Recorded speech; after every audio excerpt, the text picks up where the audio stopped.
Muito boa tarde, mais uma vez abrimos aqui as portas da quarentena da bola para mais um direto com mais um treinador, neste caso também da Primeira Liga, a Liga NOS, principal campeonato do futebol nacional, no caso Ricardo Soares, treinador do Moreirense, a equipa de Moreira de Cónegos, que já é um habitué no escalão maior do futebol português, à altura da interrupção, oitavo classificado com 30 pontos. Ricardo Soares entrou já com a época em andamento, veio do Covilhã, estava também a fazer um grande trabalho na Liga Pro, que também tem estado em muito destaque aqui na quarentena da bola. O Ricardo que tem um percurso já muito abrangente como treinador e para quem não sabe, teve a possibilidade de treinar em todas as divisões, ou seja, no futebol distrital, tanto na Associação de Futebol de Braga como na Associação de Futebol do Porto, ainda na antiga terceira divisão, Campeonato de Portugal, Liga Pro e Primeira Liga, de resto está na sua terceira experiência na Primeira Liga, e por isso é um percurso rico, vasto e que obviamente despertou enormíssimo interesse em quem segue a quarentena da bola para hoje conhecermos um bocadinho melhor Ricardo Soares. Ricardo, obrigado por teres aceito o desafio para estar aqui hoje. Evidentemente, um treinador da nossa Primeira Liga tem muitas solicitações, fico muito feliz que tenha sido possível estarmos aqui neste sábado a conversar um bocadinho. Obrigado eu, Remo, tenho todo o gosto em estar cá, como é óbvio, cumprimentar também os nossos ouvintes e espero que valha a pena no final do programa que todos nós possamos, no fundo, acrescentar valor neste momento de partilha que pode ser e seguramente vai ser, no fundo, importante para todos. Muito bem, Ricardo, vou pegar exatamente naquilo que foi a minha introdução e já agora mandar um abraço ao Mr. Álvaro Pacheco, que também mora na Lixa. Eu já disse várias vezes, quem me conhece sabe isto, metade da minha família é da Lixa, portanto há aqui uma ligação muito forte, até umbilical, e até por isso é um enorme prazer. E o Álvaro falou muitas vezes do Ricardo Soares, quando nós trabalhamos juntos em FAF, e da particularidade de, a pulso, ter feito a sua carreira e deixar sempre um rastro de competência por onde esteve. Portanto, eu já disse, a Associação de Futebol de Braga com o Taipas, a Associação de Futebol do Porto com o Lixa, e numa altura em que tinha lá o Sport Comércio Salgueiros a reerguer-se, um desafio interessante. Depois passa também pela terceira divisão, Campeonato de Portugal, nomeadamente com o Vizela, depois a segunda liga já com os excelentes trabalhos e a primeira liga está na sua terceira experiência. Portanto, é uma caminhada de baixo para cima, literalmente, que provavelmente não foi assim pensada, foi acontecendo, mas que se calhar, Ricardo, tiveste sempre em mente que tinhas que ir dando passos seguros até chegar onde querias. Pergunto se logo no início ambicionavas chegar à Primeira Liga, se era esse o objetivo que te colocavas? Sim, desde que quis seguir esta carreira e mesmo sabendo o que era realmente extremamente difícil chegar a um patamar de elite, no fundo, ao Campeonato Maior de Portugal, que é a Primeira Liga, eu tinha a consciência e a convicção de que seria, a consciência que seria difícil, mas a convicção e o empenho, a dedicação e o foco para poder chegar ao escalão máximo de futebol nacional. Ricardo, esta diversidade de experiências, o quanto contribuiu para o treinador Ricardo Soares hoje da Primeira Liga, o quanto contributo há destas experiências todas e deste escalar pelos vários campeonatos? São momentos fantásticos, são experiências fantásticas que seguramente nos tornam melhores dia após dia, fruto dessas vivências, dessas experiências. Cada uma teve um peso e teve o seu peso, no fundo, no meu crescimento enquanto treinador. Certamente que foi importante eu passar por essas dificuldades, por esses clubes que não eram profissionais, que treinavam ao final da noite, com dificuldades logísticas, mas que me colocaram desafios atrás de desafios, me obrigou a pensar e a refletir muito sobre como, quando eu poderia e aonde é que eu poderia chegar. Guardo com muita alegria, com muito orgulho e com muitas amizades que deixei neste espaço destes clubes da qual treinei, com muita alegria, como eu digo, com muitas amizades que ficaram pelo caminho e que me tornaram sempre diferente, porque as nossas experiências vão nos moldando para aquilo que, no fundo, que sou hoje, e agradeço a essas pessoas que passaram neste trajeto e que me colocaram aqui, porque foram eles que me colocaram cá. Ricardo, a forma como tu olhavas para o jogo e para o treino na altura, no início, não propriamente logo no primeiro ano, mas naqueles primeiros anos, e aqui olhas agora, ainda tem a mesma matriz ou com este subir de escalão, de dificuldade, foste acrescentando sempre algumas nuances para aquilo que é hoje a tua forma de olhar para o jogo? Nós nascemos sem saber nada e morremos sem saber tudo. Portanto, nós estamos constantemente a aprender. E dou o exemplo, aproveito também para dar os parabéns pelo fantástico programa que tu tens.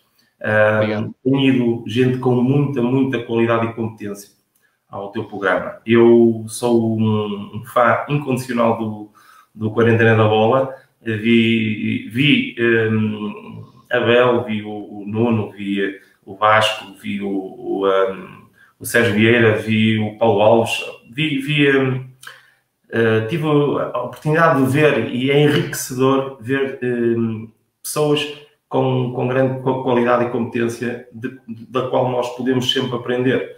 Portanto, é fantástico o programa. Aproveitar, como eu digo, também para cumprimentar o Álvaro, que se disse isso, é simpático da parte dele, é um amigo, e os amigos normalmente, ou quase sempre, são simpáticos, não é? E, portanto, há esta evolução, não é, Ricardo, como nós tínhamos falado, ou seja, mas acredito também que alguns princípios sejam os mesmos, não é? Mas vai-se acrescentando camada. E respondendo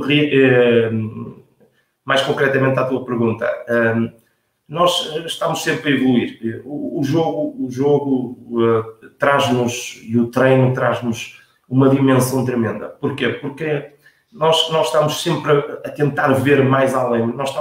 Nós treinadores, isto é uma paixão e penso que é inerente a qualquer treinador, e absorve completamente o nosso cérebro. Nós estamos sempre em busca da perfeição. Tentamos arranjar sempre mais alguma coisa que nos acrescente para que a gente possa ter sucesso e possa ser mais competente. E nesse sentido, todo este trajeto que eu passei e continuo a passar, e mesmo esta reflexão que nós fazemos após, inclusive, o Quarentena da Bola, vai-nos fazer melhores. A sede de conhecimento eleva-nos, obriga-nos a ser melhores. Eu retirei uma das frases do Abel, por exemplo, da qual aproveito para mandar um grande abraço, é um amigo, e para dizer o seguinte: o Abel teve a felicidade, e disse-o aqui, e é realmente verdade, ele foi treinado pelos melhores treinadores. Além de ter sido um jogador, uma referência no fundo, no meio futebolístico enquanto jogador, também teve a felicidade de ter Josualdo Ferreira, reparem, Josualdo Ferreira, Jorge Jesus, Paulo Fonseca.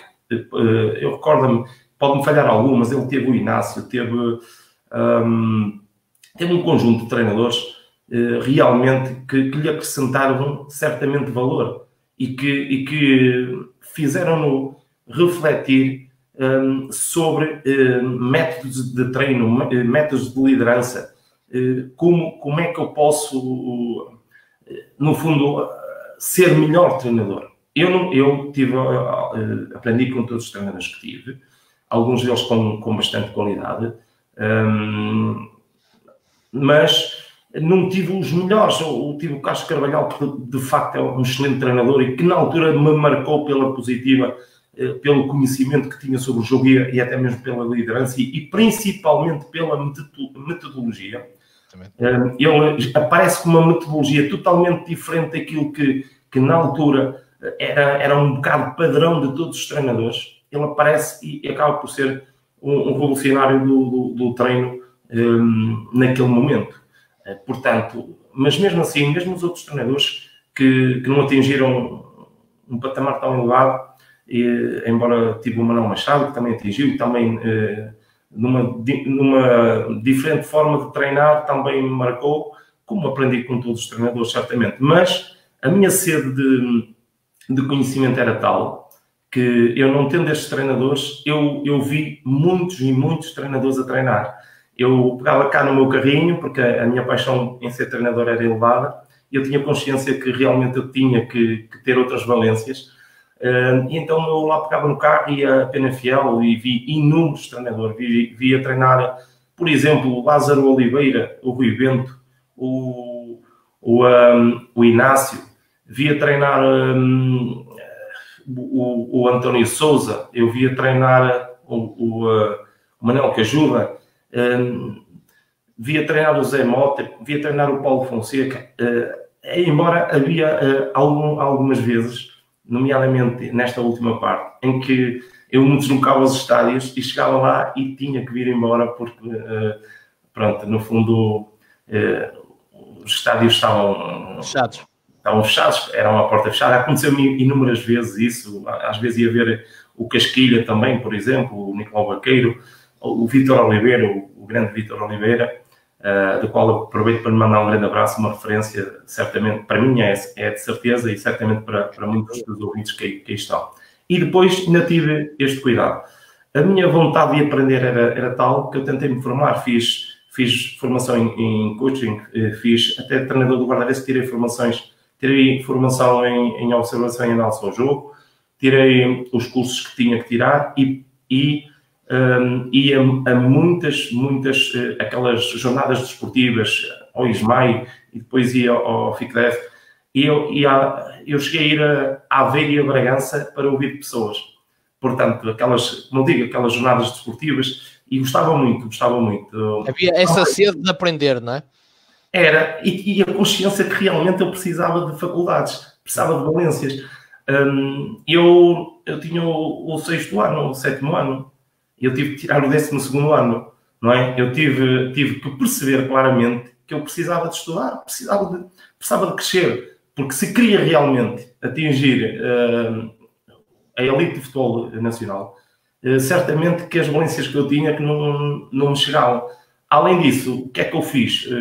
Penso que foi uma ideia porreira, além de ter feito um estágio com o Carlos Carvalhal, 2 meses e tal, na altura ele estava em Belém, que também foi excelente, ele foi inexcedível naquilo que me proporcionou, e hoje somos amigos também. Um grande abraço para o Carlos. Mas o que é que acontece? Além disso, eu também eu gosto muito de ver o melhor dos treinadores. Eu gosto muito do Simeone. Então tentei analisar aquela agressividade e aquele jogo em bloco médio-baixo principalmente, e a forma como ele saía para o ataque. Então estudei as equipas dele. Eu gosto muito do Guardiola, quem é que não gosta?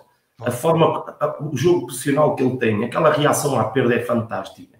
Aquela calma e aquele discernimento de não se desfazer da bola, tratando a bola como se fosse o bem mais precioso e mais valioso. E se calhar no futebol até não é? Portanto, mas a forma como ele transportava a ideia dele para o jogo, em que nós hoje olhamos para o Guardiola e vemos claramente que a ideia dele é aquela. Quem contratar o Guardiola sabe que é aquilo. Quem contratar o Simeone, embora, atenção, o Simeone também sabe pressionar alto. O Simeone tem um conjunto de características fantásticas. Mas também gosto de Jesus e analisei muito o Jesus. Para mim o Jesus é uma grande referência. Nunca ouvi treinar, nunca vi o Jorge Jesus treinar, mas identifico muito com aquilo. Não é como a equipa dele fala dentro do campo. E isso para mim é que é importante. Portanto, eu consigo ver o bom de cada treinador. Se olho para o Paulo Fonseca e vejo um homem extremamente equilibrado, em que transpira confiança, e a equipa dele transmite essa confiança no jogo. Portanto, entre outros, gosto de olhar, de perceber o que é que esses treinadores pensam e depois colher o melhor deles e tentar adquirir valências através deles também, e por que não? Ora, o Francisco Braga, Ricardo, está-te a perguntar, não Francisco Braga, o Nelson Carvalho, assim é que é, está-te a perguntar se tivesses que apontar um segredo para este sucesso, qual seria? Se calhar foi esse mesmo, essa sede de aprender e, acima de tudo, perceber que era necessário trilhar esse caminho. Obrigado pela pergunta. Se eu tivesse que apontar o principal segredo de eu ter começado no escalão mais baixo de Portugal, e chegar à Primeira Liga, e na altura, às vezes, a falar com colegas, não é? Eu conversava e disse, não, eu vou lá chegar, E as pessoas diziam, pá, não é fácil. O segredo, muito sinceramente, seria não ter a consciência de quanto isto é difícil. Se calhar, o não ter essa consciência e aquela vontade enorme, aquele foco tremendo de querer lá chegar, esta sede de conhecimento que ainda hoje está dentro de mim, acabou por ser, na minha opinião, completamente decisivo no meu crescimento, porque tive essa necessidade, sentia mesmo, ainda hoje sinto isso. Ainda hoje sinto, e ao ouvir o Abel e ao ouvir o Nuno Campos e o Vasco e os outros, dou por mim a pensar que realmente é fascinante esta paixão que eu tenho pelo jogo e o querer o querer ir em busca de mais conhecimento, sempre em mais conhecimento, que nos, no fundo, dá-nos esta chama, esta alegria, esta emoção e esta paixão pelo futebol. Ricardo, tendo em conta que esta época passas da Liga Pro para a Primeira, com desafios bastante diferentes na mesma temporada, mas também o facto de ter já uma experiência considerável no Campeonato de Portugal em diferentes realidades, o que é que se pode dizer desta diferença de escalões e o quanto obriga treinador e equipa técnica a ajustar-se às diferentes realidades? Realmente são duas realidades completamente diferentes. O futebol na segunda Liga é um futebol mais musculado, é um futebol, não quero dizer que não haja equipas que privilegiem um jogo positivo e que privilegiem um jogo de passe e de movimentação e técnico, melhor dizendo, mas na sua gênese é um jogo um bocadinho mais físico, muita luta, muito competitivo. Não existe aquela situação do primeiro do Nacional ganhar ao último, pode perder perfeitamente. É extremamente competitivo. Não há nenhum jogo que antes de se jogar que as pessoas possam dizer que está assegurado um determinado resultado. Na Primeira Liga as coisas são um bocadinho diferentes.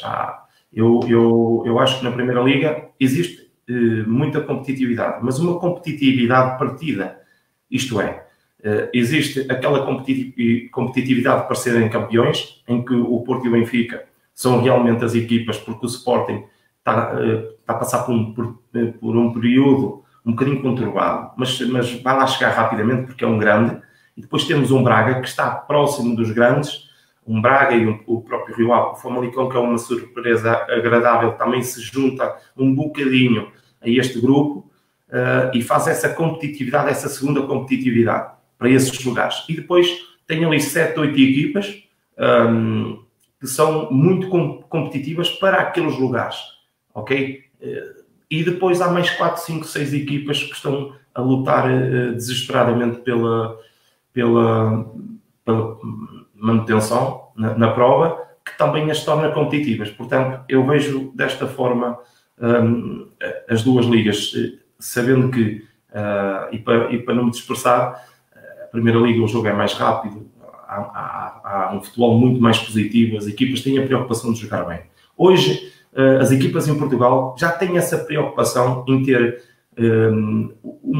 uma ideia de jogo bem vincada, a quererem, dentro dessa ideia, demonstrá-la dentro do campo. Ok, pode ser uma equipa mais baixa, que faça uma zona de pressão em corredor e depois que tenha como princípio atacar a baliza o mais rápido possível, como pode ser uma equipa com uma forte construção a partir de trás, mas no seu todo, as equipas, cada uma à sua maneira, já são equipas bem trabalhadas e a privilegiar o espetáculo. Eu sinto isso por parte dos meus colegas treinadores, em terem a preocupação de fazer, de um modo geral, grandes espetáculos para irmos também ao encontro de promover o futebol, porque ele tem que ser promovido. Nós temos essa responsabilidade de colocar um futebol que as pessoas possam ir ao estádio e possam vir felizes de lá, em vez de virem maçadas, porque o futebol é espetáculo, é alegria, e temos, no fundo, a responsabilidade de fazer por isso. Deixa-me só deixar aqui este abraço do nosso amigo Tiago Leal, já agora, que também faz parte da equipa técnica do Paulo Fonseca, testemunha do esforço e dedicação que o Ricardo Soares colocou para chegar onde chegou, pois foi um dos que me sentei algumas vezes com ele para falar de futebol, chegou a este nível e veio para ficar. Um grande abraço também para o Tiago e o abraço, claro, do Tiago para o Ricardo Soares, e é bom saber que temos gente como o Tiago a acompanhar a nossa conversa, como é lógico, e por isso também dar aqui esta nota. Ricardo Soares, há aqui outra questão, tendo em conta o que estava a dizer há pouco, do Ismael Campos, que lhe pergunta, analisava os jogos das equipas com as quais se identificava, vendo os jogos e identificando as várias fases do jogo, ou algo mais? Um grande abraço, antes de mais, ao Tiago. Tudo o que ele diz aí é verdade, muitas conversas, muitas partilhas, muitas reflexões, e também já nessa altura eu achava que o Tiago tinha capacidades fantásticas para poder ir para a elite, e no entanto ele na altura estava a treinar também na Distrital e depois até ficou sem treinar, e inclusive ele, posso confessar uma coisa, eu pensei nele para a minha equipa técnica, mas na realidade que eu estava, eu não podia quase ter ninguém, porque treinar na Distrital tem uma especificidade muito grande em várias situações. Essa é uma delas, e não há dinheiro para podermos às vezes ter uma equipa mais competente, e é difícil motivar e cativar essas pessoas para trabalhar connosco.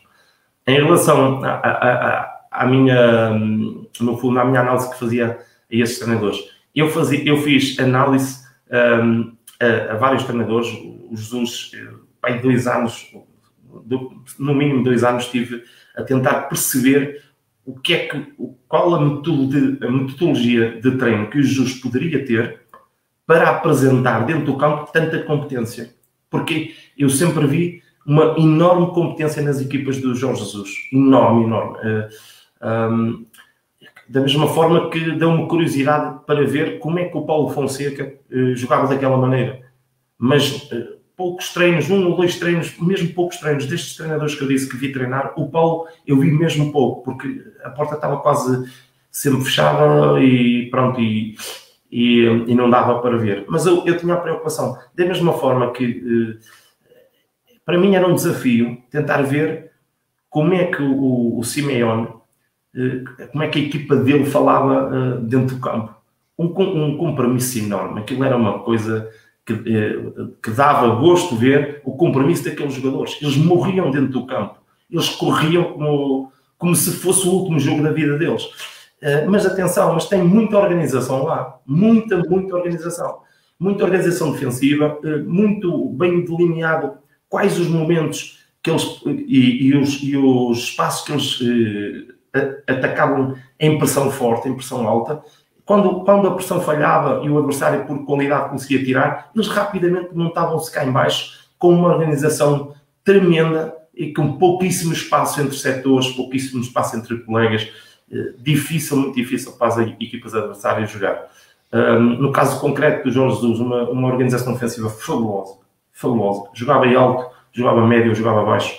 Continuava com uma eficácia incrível. Aquilo era o pormenor. Aliás, eu vejo as equipas, a linha defensiva do Jorge Jesus, e como estamos a falar para a gente e quem nos está a ver sabe o que é que eu vou dizer, e para mim é um gosto também partilhar com eles isto. A linha defensiva, entenda-se, a linha de 4 do Jorge Jesus, é qualquer coisa de extraordinário. Aquilo é o pensamento coletivo, todos a pensar a mesma coisa no momento do jogo, e todos conseguem decifrar claramente aquele momento e ganham uma eficácia tremenda na ação, fruto dessa conjugação e dessa harmonia, e ali só pode haver treino. Eu só acredito no treino. Quando analisava o Guardiola, era precisamente como é que era possível, por exemplo, o Guardiola, quando perde a bola, conseguir rapidamente recuperá-la. Como é que uma equipa que está com bola, várias perguntas eu fazia a mim próprio. Como é que é possível ter aquela agressividade no momento da perda e não se nota cansaço? Não lhes custava fazer aquela reação à perda. Mas se a pressão falhasse, e o adversário conseguisse tirar da pressão para o lado contrário, eles rapidamente rodavam e estavam ali em cima igual e não baixavam 1 milímetro. Não é? era uma das perguntas. A outra é, mas eles para ter esta reação à perda, certamente eles têm que ter um jogo posicional incrível. E eles ocupavam o espaço, eles preparavam o momento da perda. Eles com bola já estavam a preparar o momento da perda. Eles, mal a bola fosse perdida, seja em que zona do campo fosse, cada jogador só corria realmente 5 metros. Aquilo era fabuloso. E depois, a forma paciente e consistente com que eles guardam a bola e atacam a profundidade. Porque eles, de um momento para o outro, estão a jogar curto, e de um momento para o outro, há o Agüero que vem no apoio frontal e há um rompimento do Bernardo nesse mesmo espaço. Como há o Bernardo a jogar por dentro e por fora, e depois já está o Sterling por dentro, quer dizer, é fabuloso, é fabuloso. Eu já vou às perguntas todas que estão aqui a colocar, muitas sobre o Moreirense e muitas interessantes. O Nelson Ricardo, que agora é diretor desportivo, foi jogador também, a dizer que o Ricardo se esqueceu de falar que tinham que virar o pescoço. Sim, pronto, porque nós treinadores, no fundo, nós acreditamos que podemos evoluir o jogador, e isso é possível, porque nós temos essas faculdades para poder, no fundo, dar ao jogador caminhos para ele e depois poder escolher. E ele está certamente, um abraço para o Nelson Lenho, um amigo, ganhei um amigo para a vida. E o que é que ele quer dizer com isto? É que eu passava a vida, quando estávamos a treinar, para mexer o pescoço. Passava a vida a dizer, mexe o pescoço. Não é para saber porquê. Porque na organização defensiva, dou este exemplo. Nós estamos em bloco baixo no fecho de baliza, com o adversário a cruzar no corredor lateral direito. E sai o cruzamento. E o central corta a bola, não é? Corta a bola para longe. E há a tendência de subir, não é? Há a tendência de subir. Mas se a bola for colocada mesmo para longe e nós queremos subir a linha defensiva, e se não olharmos para trás, há um jogador que podia ter levado uma cotovelada, está no chão, a pôr toda a gente em jogo. E nós, ao subir as linhas, nós temos que olhar a ver se alguém fica para trás. Porque se a bola for descoberta, há um momento vertical do médio, e nós a pensar que ele está fora de jogo e ele acaba por se isolar e fazer com naturalidade um golo, ou pelo menos uma oportunidade, cria com naturalidade uma oportunidade de golo. Portanto, é nesse sentido, certamente, que ele está a falar.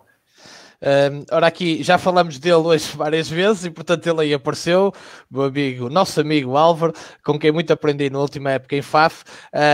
Ele faz uma pergunta que tem a ver com isto mesmo, a evolução do jogador, que estava a falar o Ricardo Soares. O que é que fazias hoje para potenciar um jogador como foi o Ricardo Soares, porque, na opinião do Álvaro, tinha potencial para chegar à Primeira Liga? Sim, mas se calhar o Álvaro é meu amigo, está a exagerar.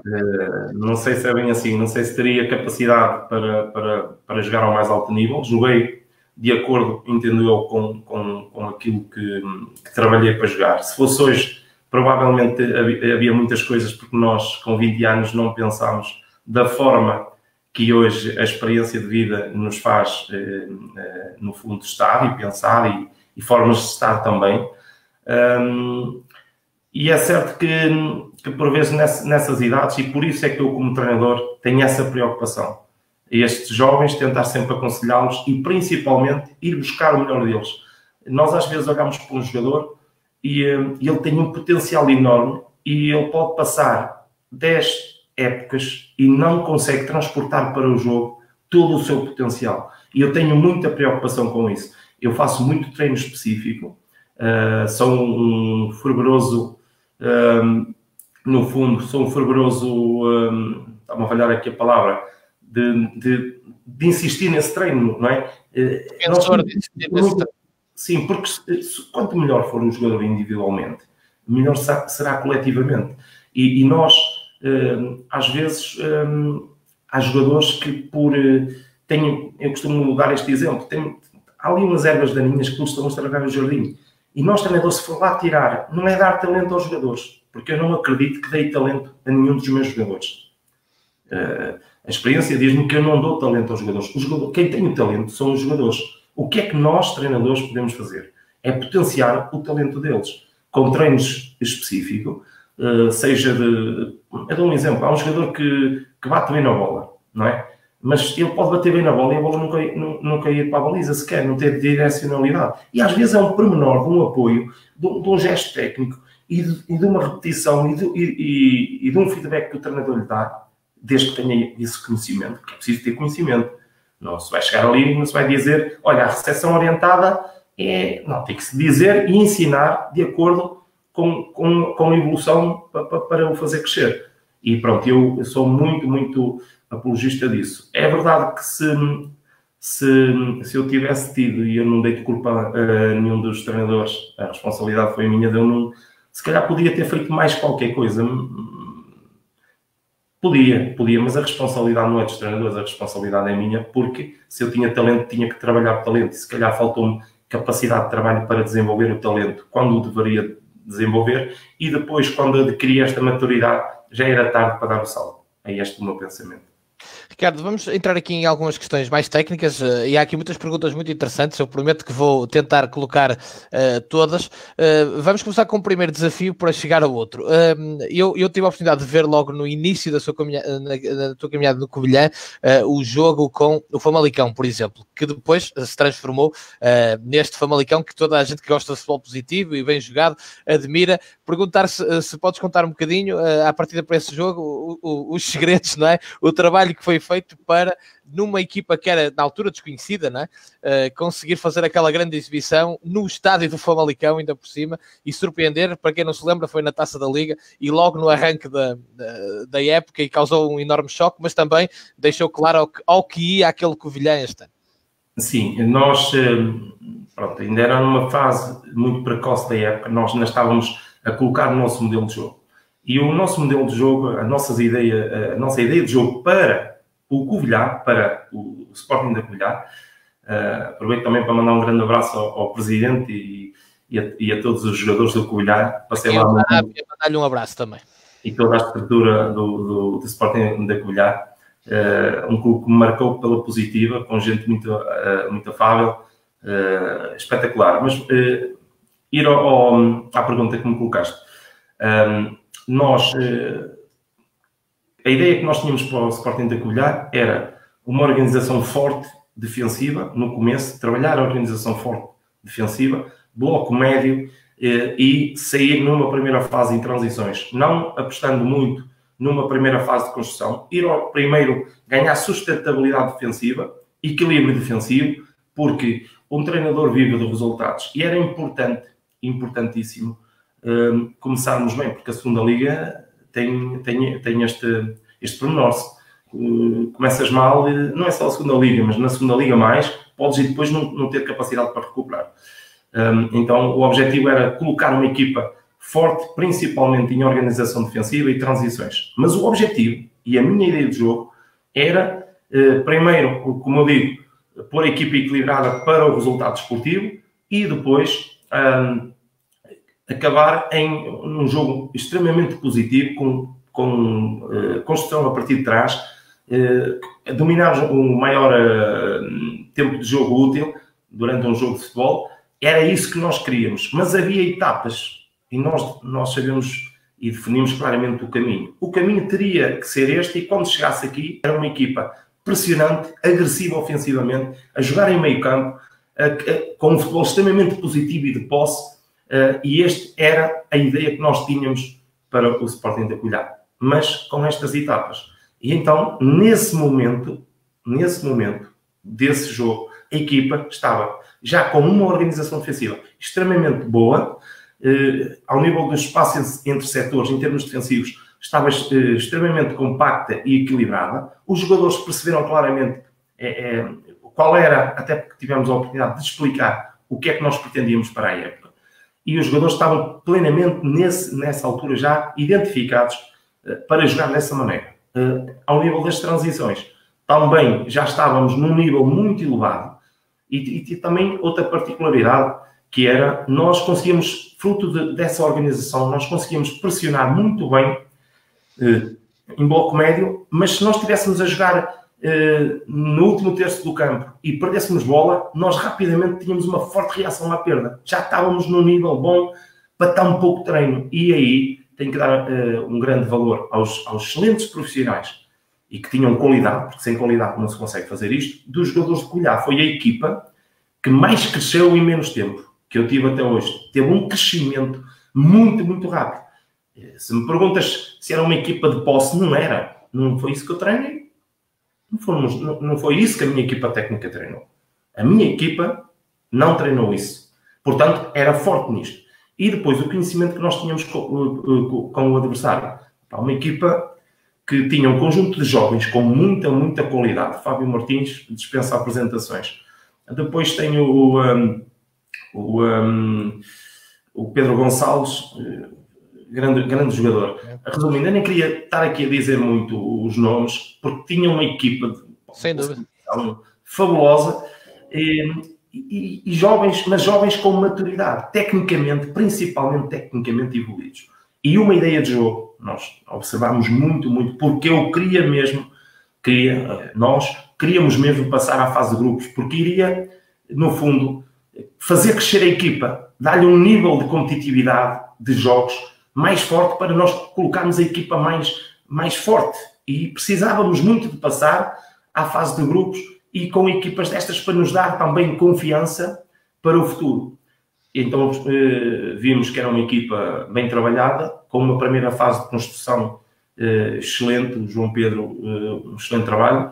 Era uma equipa que tinha um jogo no interior fantástico, abusavam até, passa a expressão, do jogo interior, atraía dentro para sair para fora, para jogar outra vez dentro, com movimentos de ruptura. Aquilo é uma coisa impressionante, com os laterais por dentro a fazer movimentos entre central e lateral e o ala por fora a fazer esse passe e a atacar esse espaço de linha de fundo para depois os espaços atrasados e criava uma instabilidade muito grande às equipas e está aí provado que de facto pelo campeonato que eles estão a fazer. Então nós optámos por uma estratégia de jogo baseada nas nossas ideias que tínhamos trabalhado até ali e depois uma estratégia pontualmente num ou outro jogador, num posicionamento ou outro, mas sem fugir muito daquilo. Pronto, tentámos limitar o espaço interior, sabíamos que a envolvência dos laterais era muito profunda, quem fazia o equilíbrio era o Assunção, os dois centrais, nós jogávamos em 4-4-2 e eu percebi claramente que se eu, no ganho de bola, se determinasse uma zona pressionante e fizesse o ganho de bola e se conseguisse tirar a bola dessa pressão para o lado contrário, mas para uma zona interior e sempre num passo para a frente, quero com isto dizer, os dois avançados, o primeiro avançado do lado da bola, fazer movimento de ruptura. Para quê? Para atirar com o central para trás. E o segundo avançado teria que fazer precisamente o contrário. Se um ataca a profundidade, o ponto de lança do lado contrário vinha buscar esse espaço entre linhas, vinha buscar esse espaço que era concedido pelo Famalicão. Como ao Famalicão reagia à perda de bola, nós também optámos por outra situação, que era, como eles reagiam muito bem e com muita eficácia à perda de bola, também era arriscado nós ganhar a bola e conseguir colocar com qualidade a bola nesse espaço oferecido pelo Famalicão. Então, o que é que nós trabalhámos e estava contemplado no modelo de jogo. Portanto, isto faz parte desse modelo de jogo, 4-4-2. Era, no ganho de bola, o central da linha de passe e nós atrasar o passe para jogar para o lado contrário. O que é que isto dava? Dava a tirar ainda mais os jogadores do Famalicão na atração para a frente. Eles ainda tinham que correr mais para a frente. Cada 4 metros que eles corriam para a frente, eram 8 metros que deixava do espaço. Como nós treinámos o primeiro avançado a sair para o corredor, obrigava eles a fazer campo grande em perda. O outro era obrigatório, o outro central, vir para trás para fazer a cobertura, senão ficava 1 para 1 com o nosso avançado, o Silva, que era extremamente rápido. Então era o Bonani que vinha buscar essa bola por dentro. E nós acreditávamos que com o Adriano, que é um excelente jogador, rápido em longas distâncias, o Jean também era um jogador rápido em longas distâncias. Nós acreditávamos que os laterais iriam largar tudo, mas principalmente o portador, o Bonani, ia ter 20 metros para correr com a bola e para desequilibrar. Foi basicamente isso que aconteceu. porque eles perderam ali algumas bolas, fruto do risco e do ADN que é o jogo do Famalicão, que está por demais visível nos jogos que efetuaram nesta Primeira Liga. E pronto, e funcionou. A gente, consistente defensivamente, a gente ganhou 2-0 a uma grande equipa e foi apurado, que era um objetivo do clube, um objetivo nosso, apurado para a fase de grupos. E depois, nada melhor do que as equipas que nos calharam, não é? Porque temos o Benfica, temos o Vitória e temos também o Vitória de Setúbal. O Vitória de Guimarães e o Vitória de Setúbal. Ricardo, e agradecer-te por essa disponibilidade, por esta partilha e a especificidade com que a fizeste. Aliás, está aqui gente a agradecer por isso também e por isso eu ter lançado o desafio, porque isto apaixona-nos e é isto que eu tento promover aqui na Quarentena da Bola. Por isso, eu disse que eram 2 desafios, vão ser 3, mas vou ao segundo, vou avançar bastante no tempo, porque o Covilhã encontrou o Benfica, mas o Moreirense também. E foi um jogo que deixou marca, porque esteve na base da ultrapassagem do Futebol Clube do Porto ao Benfica, mas há ali um mérito tremendo do Moreirense, que até esteve perto de vencer o jogo, e realmente estava a ouvir a falar da questão do Covilhã com o Famalicão e a encontrar parecenças também em coisas que aconteceram no Moreirense Benfica, e na forma como conseguiste também, e a tua equipa técnica e os teus jogadores, parar uma máquina bem oleada, apesar de não estar a passar naquela altura um grande momento, como é o Benfica de Bruno Lage. O que é que nos podes contar sobre esse jogo, que realmente para muitos foi, digamos, aquele clique de ver o que o Moreirense estava realmente a fazer com enormíssima qualidade? Eu, por exemplo, aquela velocidade, a verticalidade que os homens da frente subiram durante o jogo e a pressão que foram colocando no Benfica durante todo o jogo nesse sentido, saltou-me à vista e realmente foi um jogo que é interessante falarmos. Sim, um jogo diferente. Primeiro dizer que o nível e a qualidade dos jogadores do Moreirense é superior aos do Covilhã. Claro. Encontrei também ali um conjunto de jogadores com uma capacidade de trabalho incrível. De facto, este ano, esta época, teve no fundo, tive 2 clubes que eram muito parecidos em relação em valor humano. Jogadores muito comprometidos, muito sérios e com qualidade. Às 2 dimensões, uma excelente qualidade, muita qualidade. O Moreirense tem um grupo de jogadores, no meu entendimento, com muita qualidade e em quantidade também. Não há ali diferença entre os que jogam e os que não jogam. É meramente opção do treinador, porque são estas as regras. E voltando à questão, sistema de jogo diferente, sim. Ideia de jogo diferente. A ideia que eu conheço, eu antes de vir para o Moreirense, eu conhecia muito bem os jogadores do Moreirense. Muito, muito bem. E eu, quando sou convidado pelo Moreirense, eu disse, excelente, dá para fazer um grande trabalho, tem ali bons jogadores, só não sabia era que eles tinham este compromisso e que depois eu vinha, no fundo, a usufruir, porque se tiveres qualidade, mas se não trabalhares, se não estiveres focado, não estiveres alinhado com a equipa, as coisas podem não funcionar, com muita qualidade que possas ter. Ali não. Era o útil ao agradável. Uma equipa com qualidade, com características muito específicas. E então, eu olhei para os jogadores e disse, ora bem, estes jogadores podem dar isto, e eu equipa técnica, a nossa equipa técnica, que é composta por homens de grande qualidade, eu acreditava que nós, a equipa técnica, tínhamos a capacidade de estes jogadores podem ir até aqui. Nós, com o trabalho, até onde pode ir este jogador? Porque o jogador pode sempre evoluir. Nós podemos transformar um jogador. Não somos nós que transformamos. Quem se transforma é ele. Mas se nós os conseguir motivar para, eles vão. Há jogadores que se conseguem transcender. E eu olhei, fruto desta análise, eu optei por esta ideia de jogo, que é totalmente diferente do Covilhã. Esta equipa é uma equipa em bloco médio, não é uma equipa de pressão alta, salvo raras exceções, podemos fazê-lo, mas não está no seu ADN uma reação à perda de bola, não está. É diferente, perde a bola, prefere reajustar, reagrupar e tem claramente zonas de pressão pré-definidas para depois, aí sim, pressionar forte no ganho de bola para rapidamente sair para o ataque, que pode ser em contra-ataque, com canais de saída muito bem interpretados pelos jogadores e treinados pelo treino. E depois, se não houver esses canais, se não pudermos sair para o ataque, nós rapidamente passamos para um jogo de posse, mas nunca, não é uma equipa com muita posse de bola. Uma equipa, essencialmente, que percebe muito bem os momentos do jogo e percebe que mais importante do que ser uma equipa de posse é uma equipa vencedora, uma equipa compacta. Pronto. E então, no jogo da Luz, o Benfica tem o seu ADN. O Bruno Lage, um excelente treinador, tem uma característica, é o Benfica, ponto. Não é? É o Benfica. As equipas grandes são assim, o Porto também é assim, o Sport também é assim, o Braga também tem uma matriz muito vincada, e o Benfica tem o tal ADN.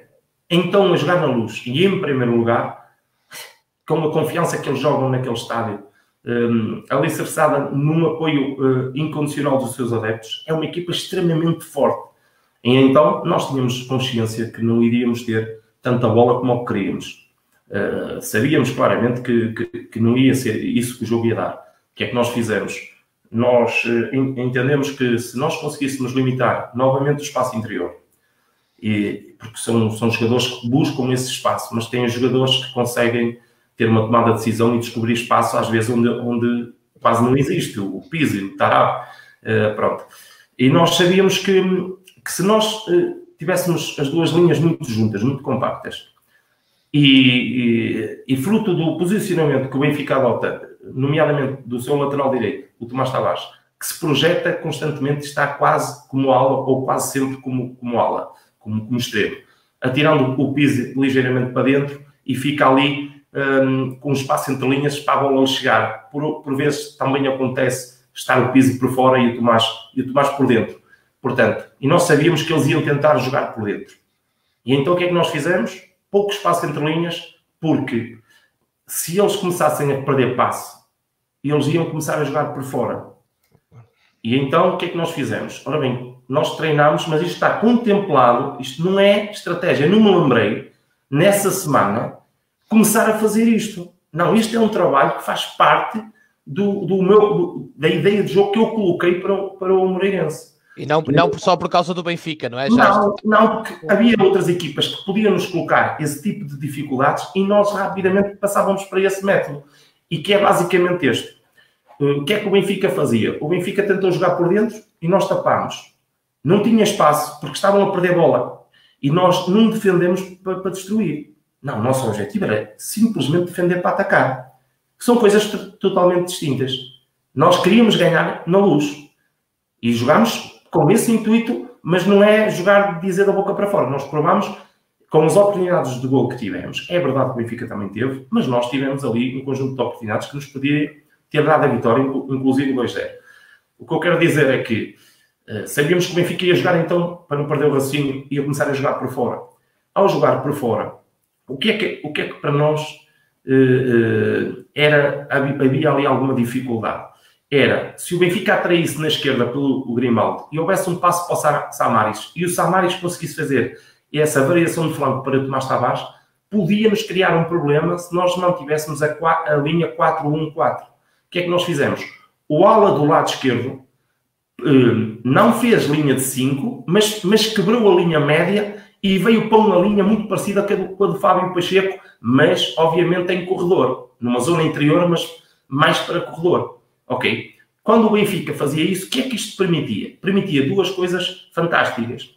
Primeira, o posicionamento dele iria, quando a bola, se eles quisessem o passe interior, entrasse no Pizzi, ele estava preparado para o fecho desse espaço. Por outro lado, se fosse variação de flanco, não é? Variação de jogo, ele também estava numa linha mais atrasada, e enquanto a bola percorria essa distância para chegar ao Tomás Tavares,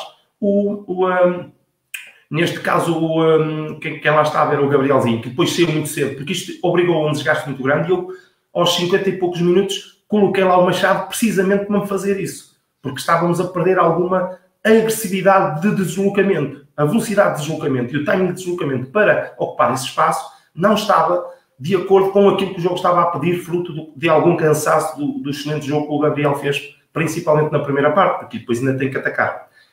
Esse posicionamento, o que é que nos deu? Deu-nos equilíbrio defensivo, porque momentaneamente passámos para a linha de 5 e havia a basculação de todos os médios para o lado da bola e estávamos completamente equilibrados, mas havia essencialmente este pormenor que era fundamental para o nosso sucesso, que era cada vez que o Benfica perdesse essa bola, o Benfica iria ter dois centrais para o nosso avançado e Fábio Abreu.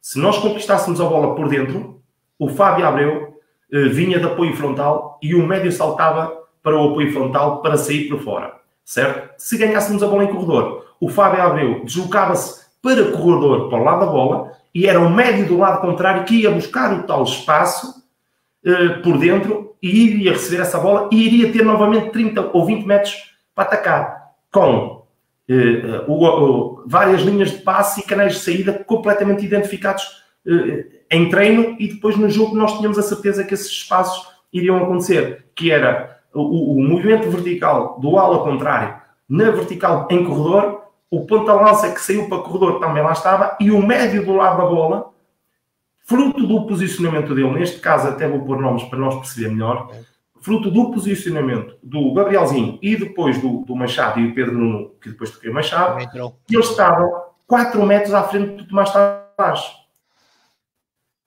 Ou 6 metros. Portanto, se nós ganhássemos a bola, o Tomás Tavares, em 80 metros, não ia buscar os 6 metros do Gabrielzinho. Porque o Gabrielzinho também tem até essas valências físicas.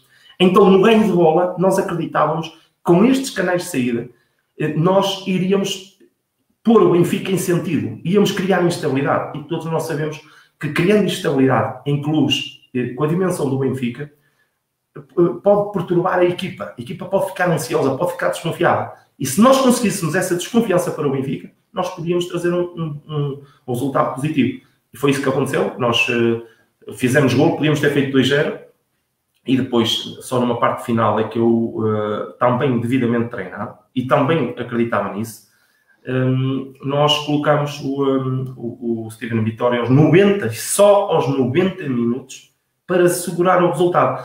Porquê? Porque o Benfica faz gol de penalti e eu optei porque o jogo estava perfeitamente controlado do meu ponto de vista. Em termos táticos, em termos posicionais, aquilo que eu estava a ver no jogo é que o jogo estava...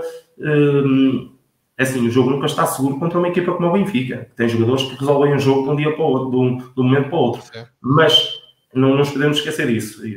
Tem jogadores com uma qualidade tremenda. Agora, assim, visto como eu estava a ver... achava que era possível vencer na Luz, mas depois, pronto, foi um impacto, acaba por ser bom.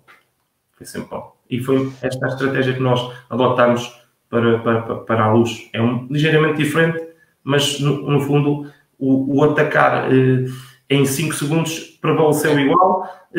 Também se atacássemos e não dava para atacar, porque se eu puder atacar contra 3 jogadores ou 4, não vou atacar contra 11, não é? Mas quando aconteceu nós não termos essa rapidez para atacar a baliza adversária, estes tais 5 segundos, que nós treinámos 5 segundos para chegar à baliza, o que é que nós optámos? Optámos por resguardar a bola, quebrar o ataque rápido, segurar a bola, tocar a bola e ter um jogo de posse de bola, tentar reter o mais tempo possível a posse de bola, porque ninguém pode ir jogar ao Estádio da Luz se não tiver bola. As equipas grandes colocam-nos lá atrás. Às vezes os treinadores não querem jogar tão baixo, mas as equipas, pela sua qualidade, atiram-nos para trás. E os clubes grandes, o Benfica, na Luz, então, faz muito isso. Ora, vou a uma última questão minha para depois passar aqui para as muitas que já foram colocadas. Neste percurso do Moreirense, Ricardo, depois da entrada, há aqui 4 jogos sem vencer, mas atenção que há Sporting Clube Braga e Futebol Clube do Porto e com boas réplicas, empate em Tondela e a derrota com o Passos Ferreira. E depois a equipa vence de forma concludente, que é a primeira vitória já contigo, o Gil Vicente Vítor Oliveira fora 5-1, e portanto a minha pergunta é simples. Nestes 4 jogos, se sentiste que tinhas que mudar alguma coisa ou se percebias que eram as chamadas dores de crescimento ou de adaptação a um modelo que levaste para a Moreira de Cónegos, e o que é que aconteceu para depois ter e atenção que depois de Gil Vicente a equipa já não perdeu mais. Como é que se pode explicar esta, não é? Esta transfiguração, quase pode-se dizer, porque vencer o Gil Vicente em Barcelos é difícil, ainda mais por aquele resultado, e quando a equipa vinha de 4 jogos sem ganhar, não é? Para mim é simples explicar isso. Eu nunca duvidei do que estávamos a trabalhar, de que a minha equipa estava a trabalhar. E quando digo equipa, estou-me a referir à equipa técnica, mas também temos que falar um bocadinho do clube. O clube hoje tem um conjunto de departamentos estruturado, não é? Completamente estruturado. Uma estrutura extremamente profissional. A administração tem um clube com uma organização fantástica. Portanto, nada nos falta. No que toca ao trabalho do treinador, ele tem todas as ferramentas para desenvolver um trabalho qualificado. E então, nós escolhemos esta ideia de jogo. Mas tem as tais etapas. Eu nunca ultrapasso etapas. Se eu entendo que devo começar por trás a trabalhar a linha defensiva, eu não passo para outra etapa enquanto a linha defensiva não estiver num nível que me permita passar para outra etapa. Portanto, então, nós estamos a trabalhar. E como é que nós vemos trabalho? Nós vemos trabalho e eu vejo trabalho de dia para dia. Estou a ver. Mas as pessoas podem não ver esse trabalho. Claro. E eu aceito isso e aceito essas críticas. Não há problema nenhum. Mas nós, equipa técnica, sabemos o que estávamos a fazer. Estávamos super tranquilos. Porquê? Porque os jogadores tinham qualidade, porque sem qualidade o meu trabalho pode ser o melhor, mas se não houver qualidade nos jogadores é mais difícil. É mais difícil. E há muita gente para aí a dizer que não, mas quem joga são os jogadores. E eles, se não tiver qualidade, a gente pode melhorá-los. Mas a qualidade melhora-se, mas não pode não chegar. Pronto. E então nós temos um método de trabalho, estávamos a trabalhar. Nós entramos, portanto, tínhamos 15 dias para preparar a equipa para o primeiro jogo em Passos, mas não se traduz em 15 dias de treino, porque os jogadores foram de férias. Exatamente. E foi muito, muito pouco treino. Mas a gente acredita muito no que faz. Eu acredito muito. A minha equipa técnica está segura do trabalho que tem que desenvolver para ter sucesso. E não abdica disso. Então nós começámos a trabalhar. Nós não fugimos do processo. E chegámos a Passos Ferreira e fazemos um jogo péssimo e perdemos 1-0. Mas nós continuámos a trabalhar. A sistematizar a criação dessa ideia de jogo. E estamos a trabalhar. Depois, aparece o jogo com o Futebol Clube Porto. O Porto é uma equipa difícil, não é? Um clube grande. Acabamos de fazer um bom jogo, ou pelo menos partes do jogo boas. Depois vamos a Tondela. O Tondela estava a fazer um excelente campeonato e nós não fizemos um bom jogo. Aliás, foi dos piores jogos que uma equipa minha fez. Nós conquistámos lá um ponto com muita sorte à mistura, é bom que se diga, porque faz parte do futebol. O resultado certo, se calhar, era 3 ou 4-1 para o Tondela, mas nós conseguimos um ponto numa excelente jogada. Porquê? Porque os jogadores tiveram qualidade, mas continuo a dizer, havia pouco treino, ou melhor, esta equipa, nós a treinar e não estava a sair. E eu depois vou explicar porquê. Não estava a sair. E a seguir recebemos o Braga. O Braga de Ruben Amorim, uma equipa extremamente confiante, com um processo de jogo diferente daquilo que se tem visto por aqui, com dinâmicas muito, muito, muito fortes, muito eficazes e extremamente difícil para pressionar, com uma equipa com grande qualidade como os jogadores do Braga, como eles têm. E nós perdemos, a primeira parte foi horrorosa, é o termo, horrorosa. Nós podíamos estar a perder 4-0. Isto para o adepto cria desconfiança, mas não cria só para o adepto. Cria para a administração, cria para os trabalhadores, os jogadores, da qual eu nunca senti isto que vou dizer. Senti sempre os jogadores a esforçarem-se a tentar perceber o que é que eu pretendia. Mas eu ponho-me no lugar deles. Eles, nós estamos aqui a trabalhar e fazemos este horror, este jogo. Cria desconfiança. Cria, porque nós... eu podia estar aqui a dizer o inverso. Não estava a ser correto com a minha consciência. Claro que cria desmotivação e desconfiança. E isto atrasa o processo. Mas os jogadores trabalhavam bem e queriam fazer aquilo que a gente estava a trabalhar. Então eu estive sempre seguro e sempre tranquilo, porque eu via foco nos jogadores e via alegria nesta metodologia de treino, neste processo. E eu sabia que mais cedo ou mais tarde nós iríamos para o nível que pretendíamos. O que é que eu quero dizer com isto? Há uma altura, que é com o jogo com o Braga, que nós já estamos a crescer. Os meus olhos, a minha equipa técnica estava a ver a equipa a crescer muito, mas havia aqui este pormenor. É que o futebol não é carregar e acender uma lâmpada, em que aquilo em milésimo segundo acende. Não. Nós estávamos a sistematizar os nossos processos, as nossas ideias, mas o cérebro pensava e depois executava. E isso não se traduz em timings. E o futebol é muito de timings. Timings de atacar o primeiro poste, timings de pressão, timings no fundo, de articulação entre 4, 5 jogadores de timing para fazer um determinado movimento, quer ofensivo, quer defensivo. E isto, como eu costumo dizer, só quando nós estamos em piloto automático, que é quando o jogador já sabe que é isto que se pretende, e agora o próprio cérebro dele automaticamente faz aquilo que aquele momento de jogo pede. Pronto, eu comecei a ver, e depois a qualidade dos adversários que nós defrontamos, que isso tem um papel também importante, às vezes, no sucesso desses mesmos jogos. Mas pronto, comecei a ver essa evolução, estive sempre tranquilo, tentei transmitir essa tranquilidade aos jogadores. Hoje também sou um treinador mais experiente do que aquilo que quando começámos, não é? Nós vamos ganhando valências, vamos nos transformando, fruto das nossas vivências, e nesse sentido, pronto, eu estive sempre tranquilo, porque eu sabia que o clube tinha boas condições de trabalho e o plantel tinha muita qualidade, e o resultado depois começou a aparecer, e fazemos esse excelente jogo no Gil Vicente. Com a nossa ideia, claramente, a nossa ideia de jogo, cada vez ela cresceu mais, e depois ela ganhou maturidade. Então, uma equipa madura, foi pena realmente o campeonato ter parado para nós, porque nós iríamos fazer uma reta final muito boa, não tenho dúvidas disso.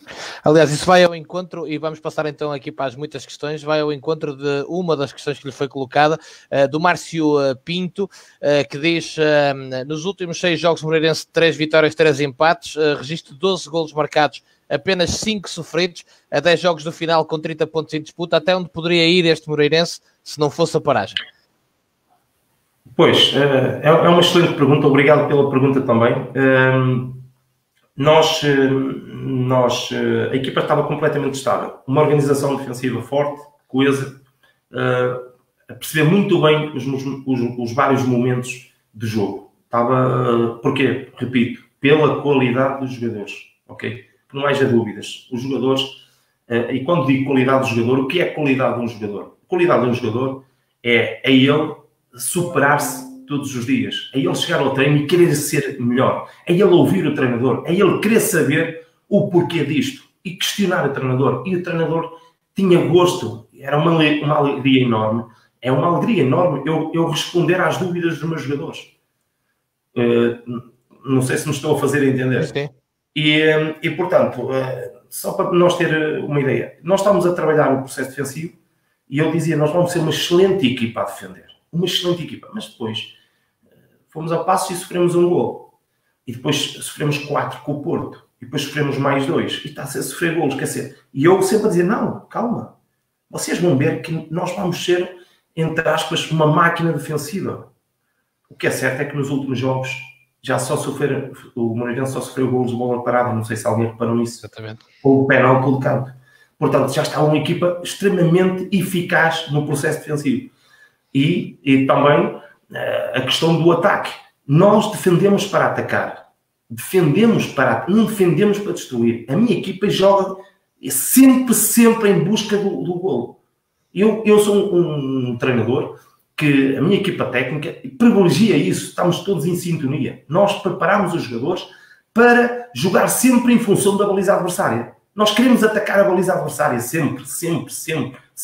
E quando temos que baixar, o objetivo é precisamente ter espaço para atacar a baliza adversária. Resumindo, a ideia que nós tínhamos para o Moreirense é que nós só atacávamos. Quando tínhamos bola, atacávamos a baliza. Quando não tínhamos bola, atacávamos a bola. Simples. E nesta premissa, nesta conjugação de ideias, passámos essa mensagem aos jogadores. Eles senti sempre um grande... Pronto, que eles estavam felizes com isto. Optamos também, é bom dizer isto, até porque as pessoas que estão aí querem ouvir. Ok, mister, mas a primeira fase de construção tem muita primeira fase? E eu digo, não temos primeira fase. Não temos primeira fase, mas porquê? Porquê é que tem primeira fase? Porquê é que não tem primeira fase? Não, malta, maltinha daí desse lado. Eu não tinha primeira fase no Moreirense, mas vamos tê-la. Mas para ter primeira fase, o guarda-redes tem que ter determinados comportamentos. E para isso, ele só com o treino é que vai lá. Isto não é com palavras, é com treino. Nós temos que treinar, temos que ter exercícios que nos levem para o nosso jogar. Temos que ter uma metodologia que nos leve para o nosso jogar. E nesse sentido, faltava esse treino na visão da equipa técnica, na nossa equipa técnica, faltava essa visão.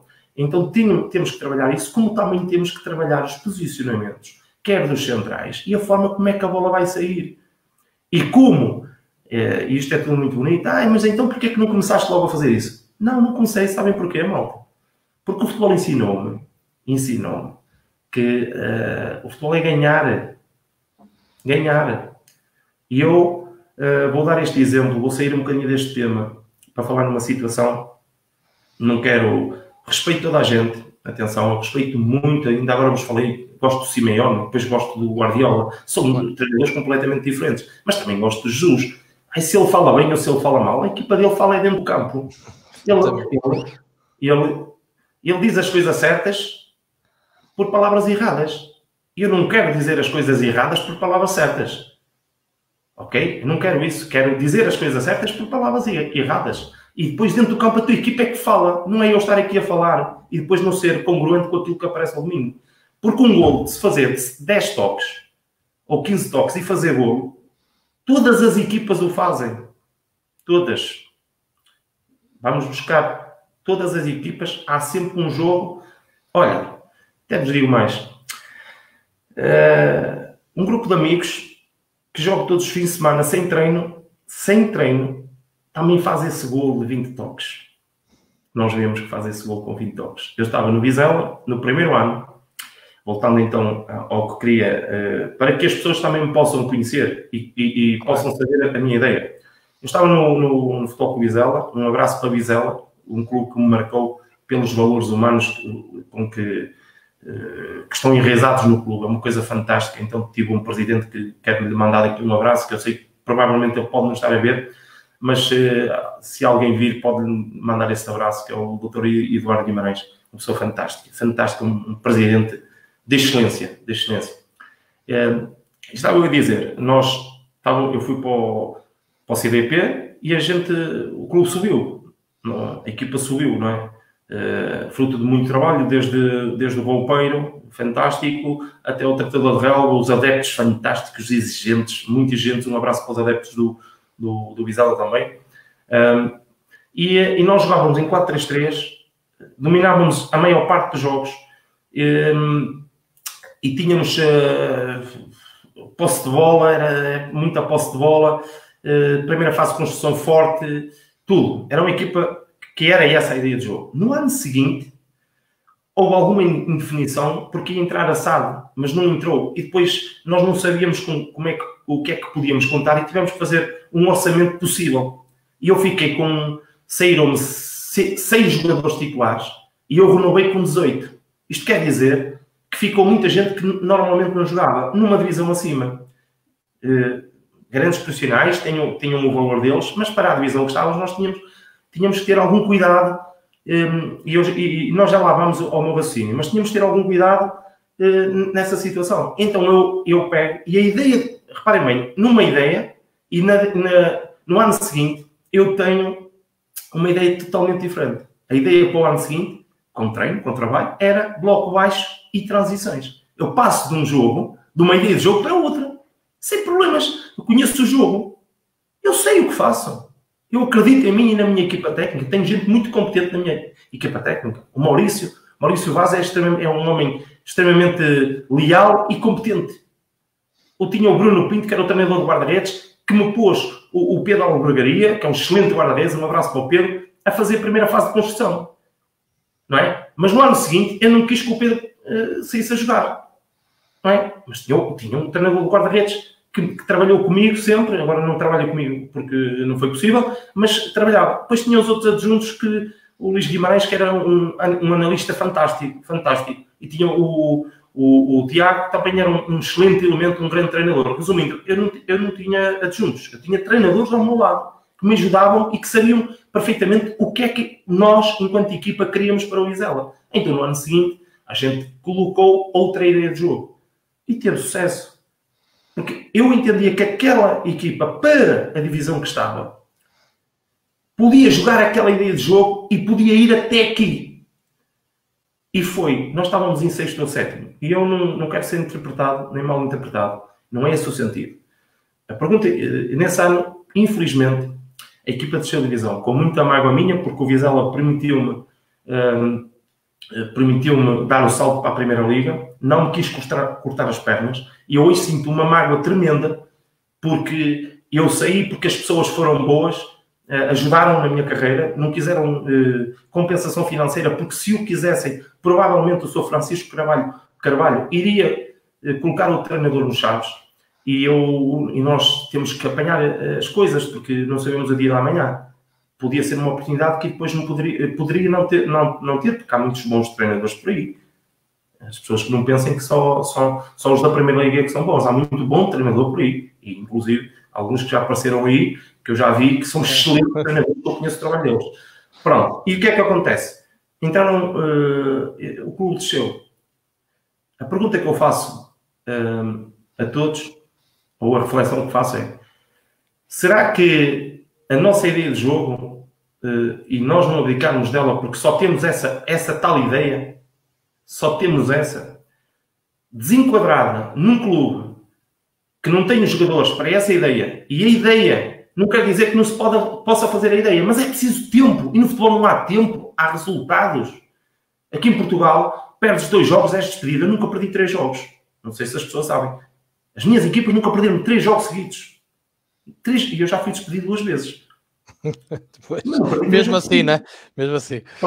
E o que eu quero dizer com isto, e é essa a reflexão que eu quero fazer com essa malta porreira que está desse lado e que tanto gosto e admiro, muitos deles. As nossas ideias, será que isso não é egoísmo por parte de um treinador? Pôr os jogadores completamente desconfortáveis numa ideia de jogo que eles não estão preparados para ir a fazer, pondo em causa, inclusive, a sanidade de um clube com descidas de divisão? Será que alguém já pensou também sobre isso? Onde é que entra aqui o conforto do jogador, porque é mais confortável, atendendo às características dele, jogar neste sistema de jogo e nesta ideia de jogo? Ora, Mister, vamos aqui, por causa disso que estava a falar, vou selecionar uma questão que vai ao encontro, que é sobre o sistema, não é? Esse é para muitos o ponto de partida, mas importante, 4-3-3, 4-4-2, e a pergunta é do Adriano: gosta de alguma, acha importante, como uma identidade própria, define a forma de jogar consoante os adversários e lá está, de acordo com as características dos seus jogadores? Excelente pergunta, Adriano. Até porque, para clarificar aqui, o que é estratégia para mim? Porque às vezes há aqui um desfazamento daquilo que pensamos o que é estratégia.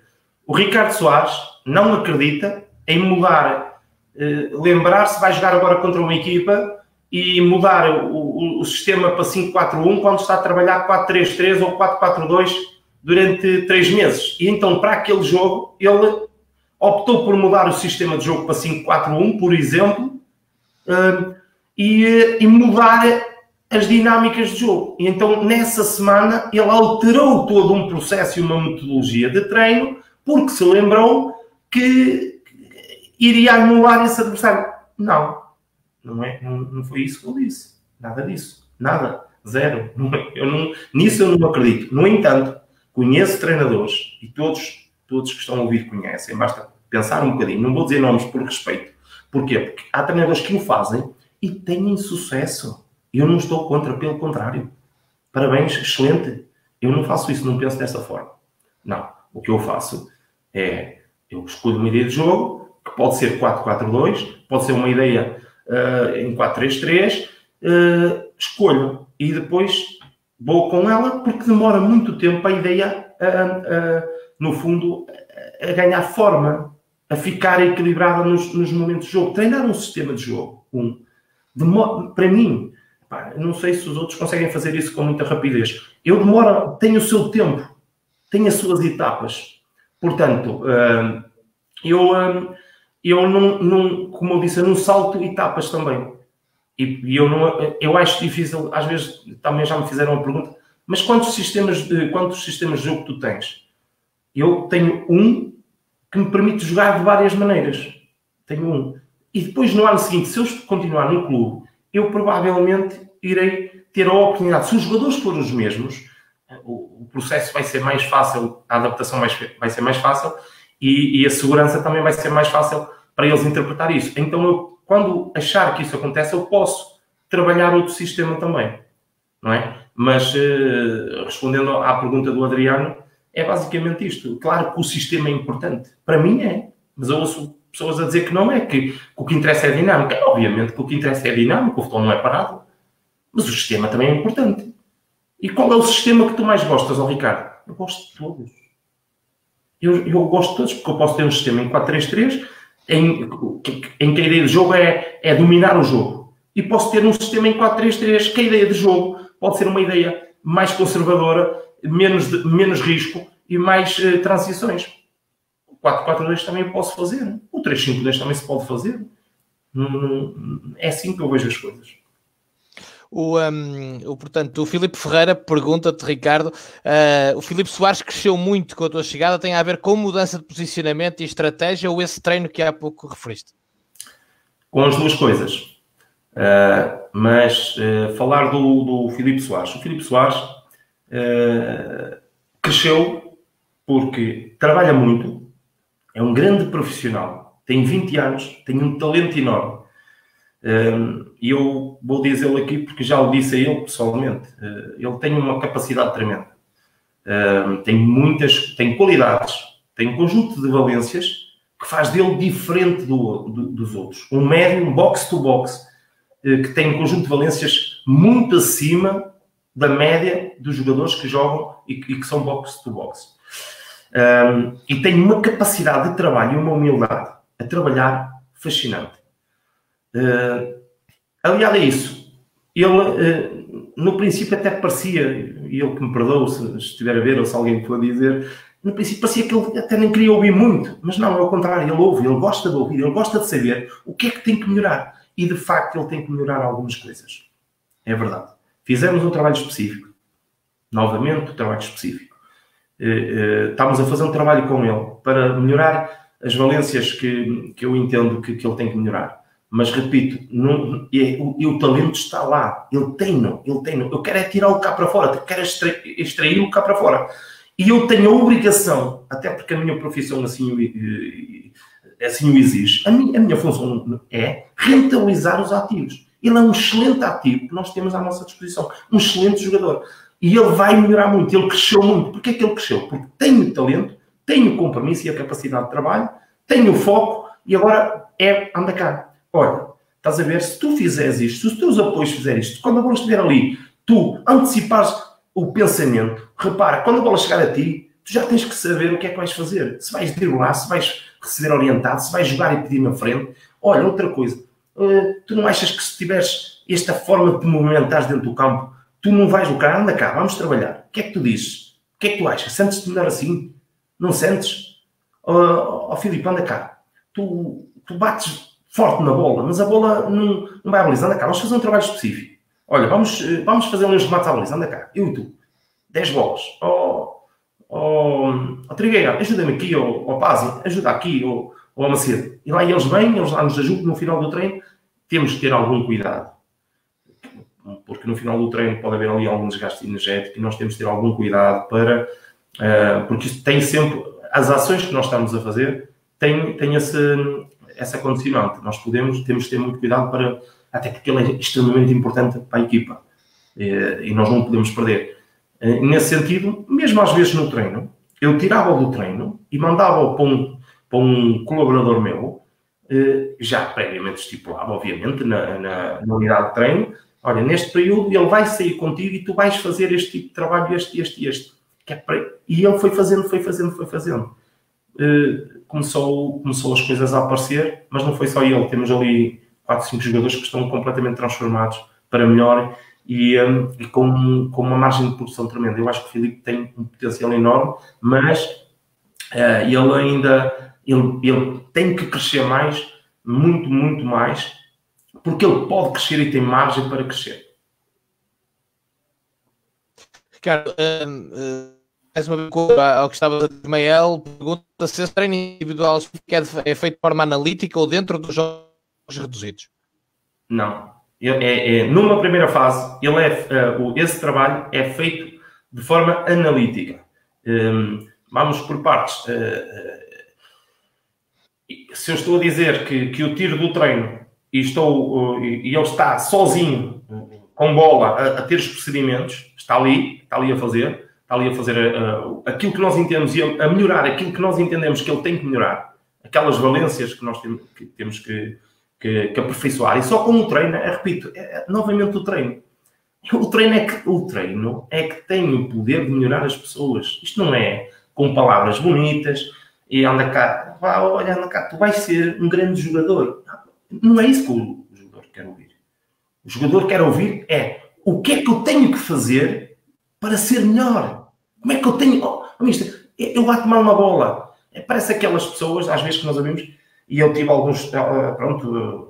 às vezes a gente tem tudo. Tem bons treinadores, tem treinadores assim, com todos aprendi, mas eu não posso querer um jogo posicional, eu não quero jogar à zona, as minhas equipas defendem à zona. Eu não quero defender à zona e depois fazer treinos de marcação individual. É um contrassenso. Tem que haver uma metodologia para levar para um processo. No fundo, o Filipe é a mesma coisa. Anda cá, vamos trabalhar, faz isto. Olha, se tu puseres o apoio assim, bateres na bola assim, não sei. Agora é preciso também ter conhecimento. Não se pode estar a dizer coisas que não bate... não há... A cara com a careta, não é? Não, as coisas têm que ser bem feitas, não é? E nesse sentido, fazemos e depois dá-lhe os feedbacks e aí sim, olha, isto é para fazer a seguir. Agora vamos para um jogo reduzido. E tu tens que ter este comportamento. Porque eu vou estar em cima de ti. E depois cortar balanços. Anda cá, olha para aqui. Olha o que nós temos a treinar.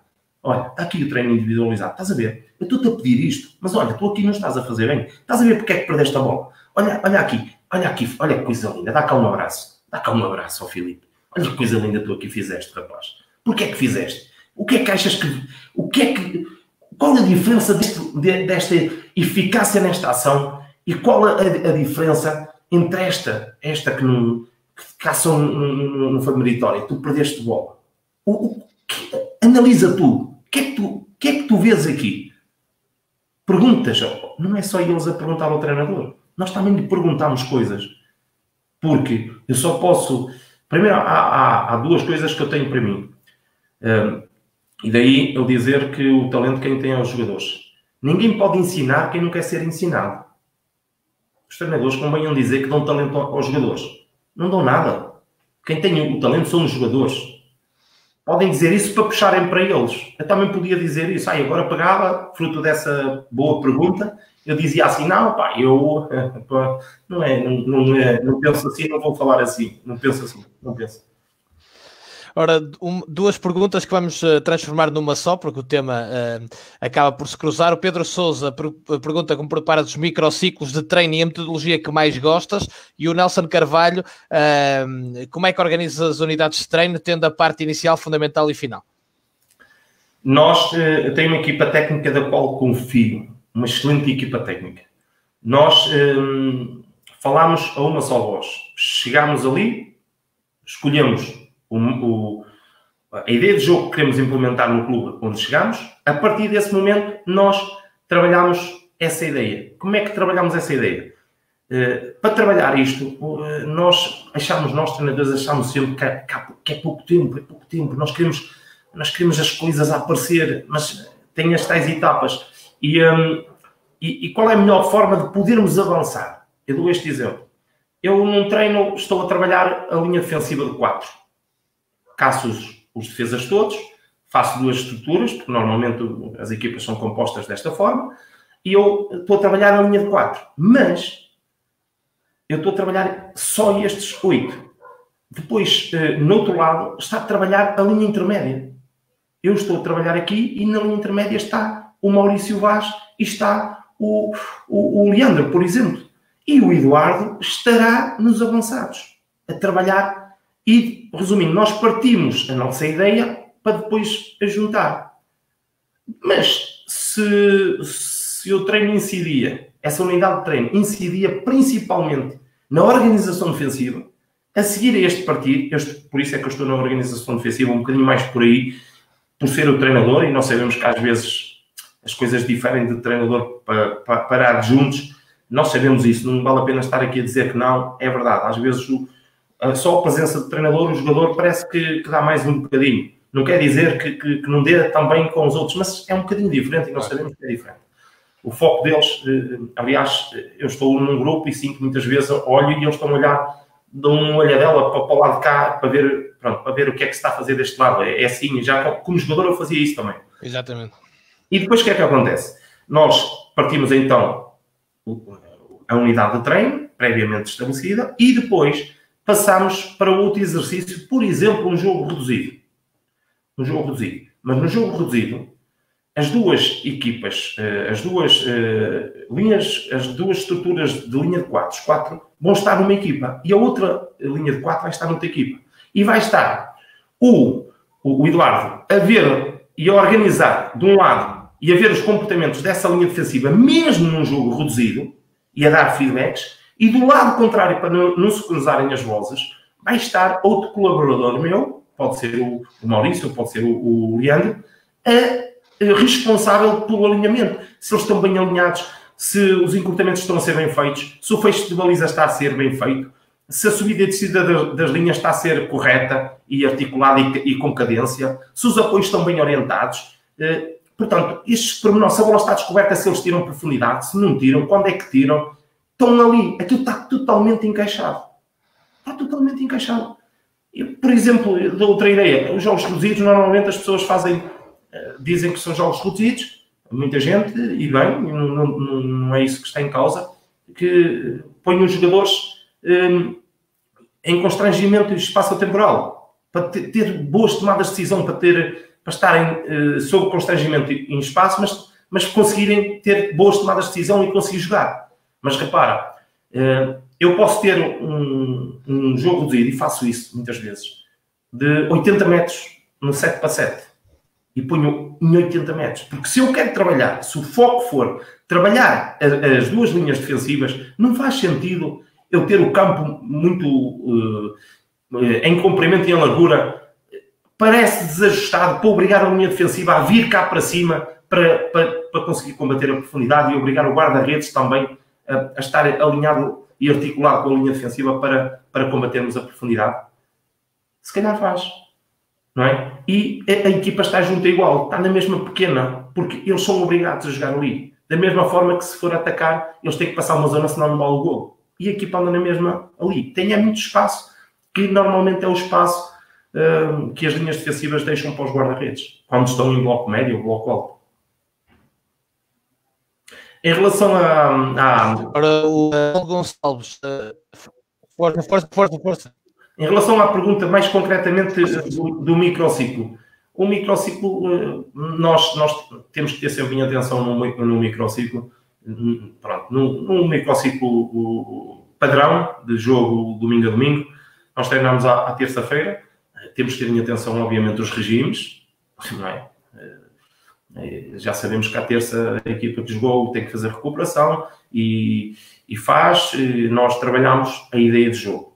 À quarta-feira, trabalhamos a ideia de jogo num regime de força, mas trabalhamos a ideia de jogo, com exercícios que nos levam para a ideia de jogo. Penso que todos os treinadores o fazem isto. Não será certamente uma novidade para ninguém. À quinta-feira os espaços são mais compridos, porque estamos a trabalhar resistência, porque é o regime que nós entendemos adequado, e os exercícios visam novamente a ideia de jogo. A ideia de jogo que nós temos, e também fazemos isso, que é o seguinte: a ideia de jogo prevalece um conjunto de dinâmicas, várias dinâmicas. E se nós entender que vamos jogar sem fugir da nossa ideia de jogo, mas se nós entender que que o adversário nos concede determinados espaços, nós já estamos durante a semana com exercícios a promover esses espaços que nós acreditamos que vamos ter dessa equipa, que essa equipa nos vai oferecer no jogo. E já estamos a trabalhar, mas não dizemos nada aos jogadores, nada, zero. Nós não falamos do adversário, mas estamos a trabalhar essas rotinas, essas dinâmicas, no fundo, essa articulação de timings de quem vem buscar e quem sai para apanhar esse espaço, ter várias linhas de passe, mas privilegiar aquela linha de passe e aquele espaço, porque nós acreditamos que no jogo vamos ter mais vezes esse espaço. Deixamos sempre aberto outro tipo de espaços porque o jogo às vezes torna-se aleatório, não é? Nós podemos pensar que podemos atacar este espaço, depois o jogo transforma-se. O jogo não é fixo, não é assim, não é linear. À sexta-feira fazemos novamente modelo de jogo, principalmente o 11 contra 0. Fazemos muitas vezes o 11 contra 0, porque novamente a mesma coisa. Temos essas dinâmicas e vamos trabalhar 6 dinâmicas para o jogo do Setúbal. Então nós entendemos que o Setúbal dá-nos aquele espaço, o outro e o outro. E então nós vamos trabalhar 10 minutos, por exemplo, desses movimentos e depois vamos trabalhar a globalidade dos nossos movimentos ofensivos. Ok? E depois só as bolas paradas também fazemos à sexta-feira, os esquemas táticos. Normalmente, se chegarmos a um clube de início, à quarta e sexta, fazemos sempre 2 vezes, vamos sistematizando as bolas paradas para depois, quando formos perto do jogo, o jogador já sabe o que é que nós vamos fazer e as bolas paradas, obviamente que fazemos sempre as bolas paradas de acordo com a fragilidade que nós entendemos que o adversário tem. É assim que nós trabalhamos. Em relação à ideia de jogo, fazemos então isto e depois fazemos a primeira abordagem em vídeo ao sábado. No entanto, eu faço várias abordagens de vídeo de cortes individuais e sectoriais da equipa. Nós temos um observador, tenho uma pessoa que trabalha comigo, que neste momento não está no Moreirense. Portanto, não trabalha para o Moreirense, mas faz parte da minha equipa técnica. Portanto, trabalha para mim. Era uma valência que eu queria, que era o analisador da minha própria equipa. Portanto, ele analisa, é uma voz fora, uma personalidade fora, que analisa os nossos comportamentos, sabe aquilo que nós queremos para o nosso jogar e analisa ao milímetro, ao pormenor, os 4 momentos de jogo mais as bolas paradas e também individualmente todos os jogadores que compõem o meu plantel. Tem acesso aos treinos, que nós formamos os treinos todos, faz corte de treinos, faz corte de jogos, faz cortes individuais e eu, muitas vezes, outras vezes até delego isso para treinadores, para os meus colaboradores, para outros elementos da equipa técnica e chamamos individualmente o jogador e explicamos aqui. Pronto. Tirando essa análise que é mais individual e da minha equipa, do meu jogar, nós só falamos do jogo propriamente dito que vamos jogar ao sábado. Falamos os 4 momentos do jogo e com isto o que é que acontece? E eu sinto isso. Eu sinto que os jogadores, e depois vamos para o campo, falamos sobre a estratégia que vamos adotar, vamos fazer isto, o adversário concede-nos este espaço, depois vamos para o campo trabalhar 10 minutos no fundo, simular o jogo que vamos jogar no dia seguinte. Para quando os nossos jogadores chegarem ao jogo, aquilo lhes seja familiar. Quando eles estejam a jogar, estejam ligados no jogo, aquilo não seja totalmente desconhecido. É isso que nós fazemos, inclusive o que é que eu sinto? Sinto que os jogadores, quando estão a ver essa análise ao sábado, eles várias vezes abanam a cabeça, como é quem diz, por isso é que nós tivemos a trabalhar este e aquele momento, porque realmente aí eles concedem este espaço. Mesmo que não seja assim tão verdade, como está muito sustentado no cérebro que já pensou e já fez isto, e agora está a ver isto. Basta ver ali 1 ou 2 imagens que o jogador é extremamente inteligente. Também se não fosse, não conseguia conduzir a bola com o pé. Portanto, o jogador é extremamente inteligente. Então ele consegue logo rapidamente ir buscar aquilo que nós fizemos durante a semana e identificar claramente aqueles espaços que nós podemos atacar e que podemos realmente ter sucesso na ação e vencer o jogo. Depois, os esquemas táticos. Eu guardo para a palestra no dia de jogo. Quando vou dar a palestra, primeiro mostro os esquemas táticos, depois digo até porque no dia de jogo não falo. Está feito o jogo. está preparado. Ora, muito bem. O Paulo Gonçalves, Ricardo, nós estamos a caminhar para o final, mas ainda temos aqui algum tempo. Qual a filosofia em que te revês? Modelo de jogo ou o jogo como modelo? É uma boa pergunta. É uma boa pergunta que merece que a gente pense um bocadinho para ir ao encontro daquilo que pode ser uma boa resposta. Eu entendo que um modelo de jogo é fundamental. É fundamental para o nosso jogar. E para termos esse modelo de jogo, nós temos de ter um modelo de treino. Nós não podemos querer jogar em posse de bola, não podemos, e depois ter treinos de transições. Portanto, para mim, basicamente, é extremamente importante esta filosofia. Articular a nossa ideia de jogo com aquilo que nós treinamos, porque o treinar é que nos leva para essa ideia de jogo. Se alguém me perguntar, e se for essa a pergunta que eu também queira lá chegar também, ou que esteja à espera que eu lhe diga, ou sobre o meu pensamento, eu gosto mais do 4-4-2. É um sistema de jogo e eu gosto baseado na ideia de jogo que eu mais gosto, que é a ideia de jogo que eu mais gosto, obviamente é um jogo que tem o domínio e o controle absoluto sobre o mesmo. Pegar um bocadinho em exemplos para... eu identifico-me claramente com o Guardiola. Acho lindo ver as equipas do Guardiola jogar. Aquela envolvência. Também gostava de frisar o Paulo Fonseca. As equipas de Paulo Fonseca jogam muito, muito bem e viradas para a baliza. Não é isto, passar a bola para trás e para os lados, para mim não me diz nada. Isso para mim, ter esse tipo de jogo e depois chegas ao final do jogo, fizeste um remate à baliza ou dois, para mim não faz sentido. Sinceramente, só faz sentido a posse de bola se for para atacar a baliza. Só faz sentido a posse de bola se for para nós criar dificuldades ao adversário e fazer golos. As minhas equipas fazem muitos golos. Não sei se já repararam. São equipas viradas para o ataque, mas sofrem poucos golos. Também defendem bem. São equipas equilibradas em todos os momentos de jogo. Para mim, uma grande equipa é precisamente isso. Independentemente do sistema de jogo ou da ideia de jogo de cada treinador, uma equipa boa é uma equipa que chegue dentro do campo e que perceba os vários momentos do jogo e que seja eficaz nesses mesmos momentos. Para mim, isso é uma grande equipa. Agora, se tem mais posse de bola, se não tem, se joga em 4-3-3 ou 3-5-2 ou 4-4-2, não me faz diferença nenhuma. Os guarda-redes que me perdoam de não dizer o guarda-redes. Nós já sabemos que ninguém consegue jogar sem guarda-redes. Portanto, é um 4-4-2 ou um 4-3-3 para eles não ficarem melindrados. É verdade, é verdade. Ora, o Alexandre Martins, que também trabalha nesta área do coaching, portanto faz uma questão importante nesse aspecto também, e foi algo que o próprio Ricardo já disse que fez questão também de aprender mais. E ele pergunta qual foi o momento mais difícil na vida desportiva, como treinador ou atleta, que te fez crescer, né? Olha, mais difícil foi quando eu estive sem treinar. Porque eu não fui um jogador de elite, fui um jogador mediano e hoje o que é compreensível, sinceramente é compreensível isso.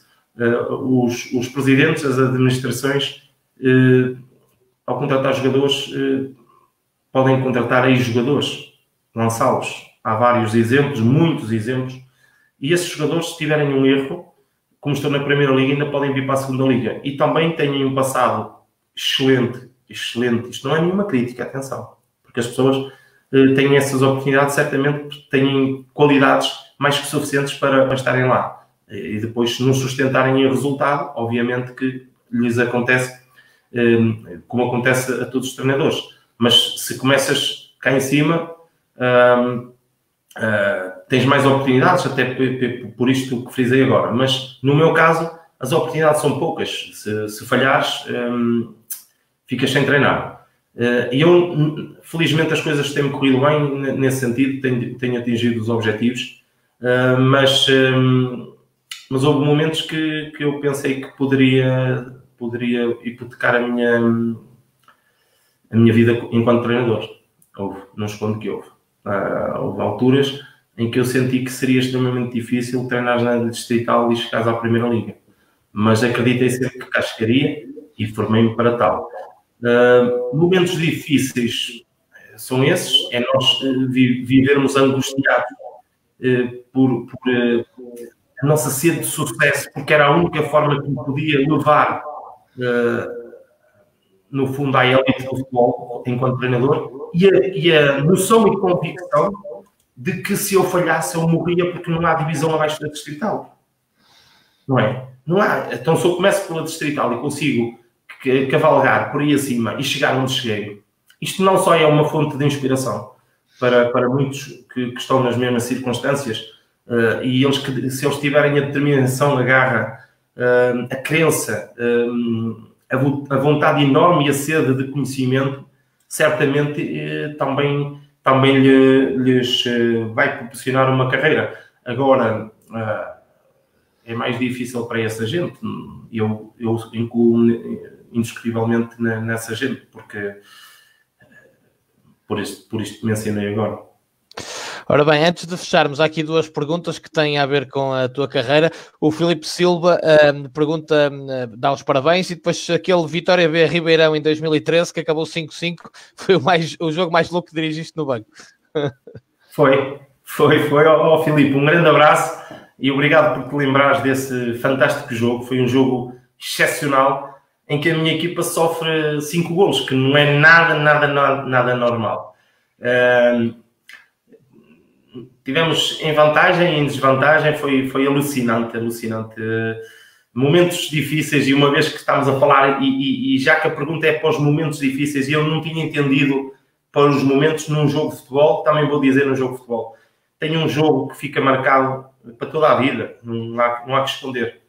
É o jogo de Chaves, em que nós eliminamos o Sporting de Jorge Jesus, depois vamos à meia-final e jogamos com o Guimarães. Chegamos a Guimarães, uma eliminatória, do meu ponto de vista, obviamente, outros terão outros e respeitamos e está-se bem, mas do meu ponto de vista foi uma eliminatória muito difícil de digerir da minha parte. Porquê? Porque nós vamos a Guimarães, fazemos um jogo extraordinário e perdemos 2-0. Nós temos oportunidades para resolver a eliminatória em Guimarães e perdemos 2-0.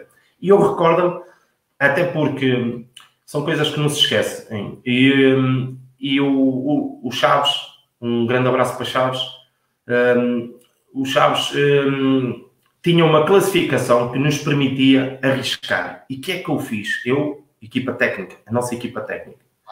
Tivemos uma reunião e dissemos assim, ora bem, a manutenção está feita, nós também não vamos à Europa, por que não trabalhar esta segunda mão em Chaves com Guimarães, trabalhar este jogo, temos um mês e sensivelmente um mês, salvo erro, nós tínhamos muito tempo para essa segunda mão, porque é que nós não vamos surpreender o Guimarães e vamos ter uma entrada fortíssima e vamos trabalhar só em função daquele jogo, vamos preparar este jogo, vamos esquecer o campeonato. Então, assim foi, nós trabalhámos só para este jogo, depois chegámos, aliás, não sei se teria sido disso, acredito que sim, nós quebrámos ali um bocadinho, porque nós estávamos a trabalhar para aquele jogo, que visava essencialmente uma pressão muito forte em largura e em profundidade, desde o primeiro minuto, e 30 minutos completamente arrasadores, surpreendendo de tal forma o Guimarães, que lhes transtornasse e que lhes criasse uma desconfiança tremenda, com eles a não conseguir ligar, a não dar toques e a não conseguir atacar a profundidade do Marega e do Hernani. Não deixar que o portador tivesse tempo e espaço para não nos atacar a profundidade, porque esse espaço só vai ser, no fundo, explorado se a bola for colocada lá. E então nós trabalhámos muito o fechar essa bola. E para isso havia um grande compromisso e havia uns posicionamentos que não podiam errar. Então nós trabalhámos.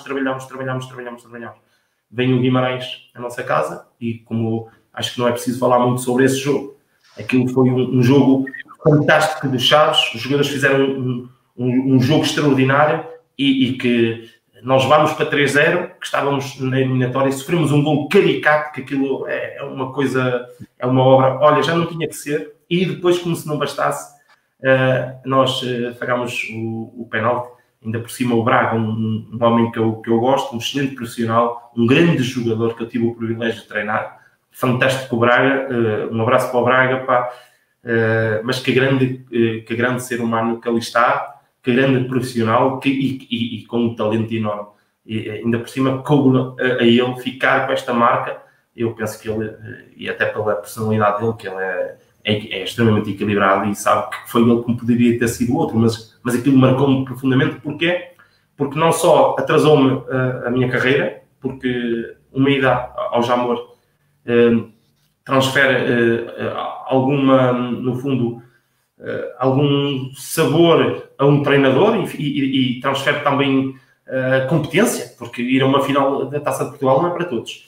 E nós perdemos a oportunidade de ir à final. E esse pênalti falhado aos 93, claro que deu 3 minutos, foi terrível, terrível. Para mim e para a equipa. A mim, pessoalmente, transtornou-me muito, não escondo. Hoje não me transtornaria certamente 1/10 do que me transtornou naquela altura, mas recordo-me de não ter dormido durante 3, 4 dias em que nem me apetecia falar com ninguém, não me apetecia nada. É verdade. Gostou muito, muito, muito esse episódio, esse jogo. Ora bem, eu peço desculpa, não vou poder mesmo colocar mais perguntas, vou abrir uma exceção para esta, porque há outra que eu queria fechar, que foi aqui lançada, que é o Filipe Ferreira, que pergunta se tens orgulho de ver o Chiquinho ao nível que está no Benfica, depois do crescimento que ele teve contigo na Académica, nomeadamente ele fala aqui de dimensão física e golo com que saiu da Académica para o Moreirense depois. Olha, excelente pergunta, um grande abraço, grande pergunta. O Chiquinho, eu vou contar aqui o Chiquinho e até pelo seguinte, o Chiquinho é um dos melhores profissionais que eu treinei até hoje, de uma humildade impressionante. Hoje toda a gente conhece o Chiquinho, mas eu cheguei à Académica e vi o Chiquinho. E uma coisa é ver o Chiquinho no Gondomar, que tinha jogado contra ele pelo Vizela, outra coisa é ver o Chiquinho no Leixões, e até me parecia que ele que era desligado do jogo, não escondo, e disse-lhe isso, eu posso falar, disse-lhe isso. Achava-o bom jogador, mas achava que ele não trabalhava assim tanto, que era aquele tipo que número 10, antiga, em que com bola era excelente, mas sem bola, calma, porque agora eu preciso estar fresquinho para depois, para as tarefas ofensivas. Pronto, e então apanho o Chico, e eu percebo-me que não era nada disto. Era um excelente jogador, e novamente pegar um bocadinho no Filipe Soares e chegar ao Chico. Eu vejo no Chico umas qualidades impressionantes para se ingrar no futebol. Ele tinha um talento incrível. Aliado ao talento, tinha uma capacidade de trabalho fabulosa. E tinha uma coisa que faz toda a diferença. Era um bom ouvinte. Ele ouvia e fazia. Se a gente lhe desse uma dica qualquer, ele tentava logo fazer e depois provavelmente refletia se aquilo lhe era útil ou não. Mas era um bom ouvinte. Então eu chamei o Chico e disse ao Chico, eu quero ter uma conversa contigo, em particular, e vou-te dizer, olha Chico, tu tens um talento que tu não sabes o talento que tens dentro de ti. Estamos a falar de um jogador de segunda liga. Atenção, porque é jogador de segunda liga, e o que eu vou dizer é demasiado forte e difícil na segunda liga nós termos este tipo de discurso. Aliás, foi o único que eu tive, foi com ele, porque eu vi nele isso e tinha a certeza que não me ia enganar. Então disse, mas olha, precisas de melhorar a recepção orientada, precisas de fazer mais golos, vamos trabalhar a finalização, vamos trabalhar o acelera, a branda acelera, tu tens que ser mais forte no 1 contra 1. E portanto, ele tinha isso tudo. Não estava, era a explorar essas suas valências. Então nós fizemos treino específico. Nós fazíamos 2 vezes por semana treino específico, individualizado. E fui eu que peguei nele, não foi nenhuma desculpa, não foi nada. Novamente, isto acarreta uma determinada carga. E era no final do treino. E eu disse, eu estou disposto a fazer isto, desde que tu me prometas que vais dar o máximo em todos os treinos, mas depois tens que descansar. E ele fez uma coisa fantástica, que nem é normal. Estica-me a mão à frente e cumprimenta-se. Está feito, mister. Eu cumpro a minha parte, você cumpre a sua. Eu achei aquilo fantástico. Eu quando me lembro disso, eu até me arrepio. Porquê? Porque eu senti uma ligação de um atleta que nem me conhecia, que eu não estava lá assim há tanto tempo. Como é que ele sente que, quer dizer, ele era o melhor jogador da Académica. Melhor, muito acima dos outros. E ter este comportamento é fabuloso. Dá-me uma motivação tremenda de pegar nele, anda cá, Chico. Opa, até no quarto da minha casa de treino, pá. Anda cá, vamos ajudar o Chico. Ajudar no sentido de lhe dar feedbacks do talento que ele tem. Não é dar-lhe talento, do talento que ele tem. A gente fez esse trabalho. Ao fim de um mês e tal, 2 vezes por semana, eu o chamei e disse: olha, Chico, já não tenho mais nada a acrescentar-te. Estás no ponto. Agora vou-te libertar e tu vais começar a fazer mais assistências para gol, vais ser mais preponderante na equipe e vais fazer mais gols porque precisas fazer mais gols para te diferenciares dos jogadores da tua posição. Tens que ter mais eficácia na finalização. E assim foi. Ele começou a fazer mais gols, começou a ser preponderante, fazia jogos fantásticos. E eu disse: olha, então, e tu vais jogar num clube grande em Portugal. Não disse no Benfica, não sabia que ele ia para o Benfica ou qualquer coisa do género. Eu disse: tu vais jogar num clube grande em Portugal. Em que ele, com toda a humildade, disse, toca-me assim e disse: oh, mister, está bem, pronto, está bem, obrigado, mister, obrigado. E eu disse: tu vais jogar num clube grande, começa a preparar a tua mente para altos gols, porque tu vais jogar num clube grande. E olha, é tão verdade isto, que eu agora vou chegar ali ao balneário e na palestra vou dizer isto que te disse a ti. E ele ficou assim a olhar para mim e aí percebeu que eu estava realmente a falar a sério. E eu cheguei ao balneário e o que é que eu quis dizer ao Chico? Eu quis comprometer a minha palavra. Que é para ele perceber que, de facto, eu acreditava mesmo que ele ia chegar a um grande. E é com muita satisfação por ele, pelo grande jogador que ele é e pelo grande profissional que ele é, muito feliz. É como uma subida de divisão ele ter tido esse sucesso, porque ele merece melhorar a vida, mereceu tudo o que lhe está a acontecer e provavelmente pode não ficar por aqui. Mister, para fecharmos, o Tiago lançou aqui um desafio interessante, que é para contares a história do Sapsurdo. Eu posso contar, mas eu acho que há muita gente que sabe essa história, porque ela ganhou uma dimensão, penso eu, ganhou uma dimensão fantástica, não é?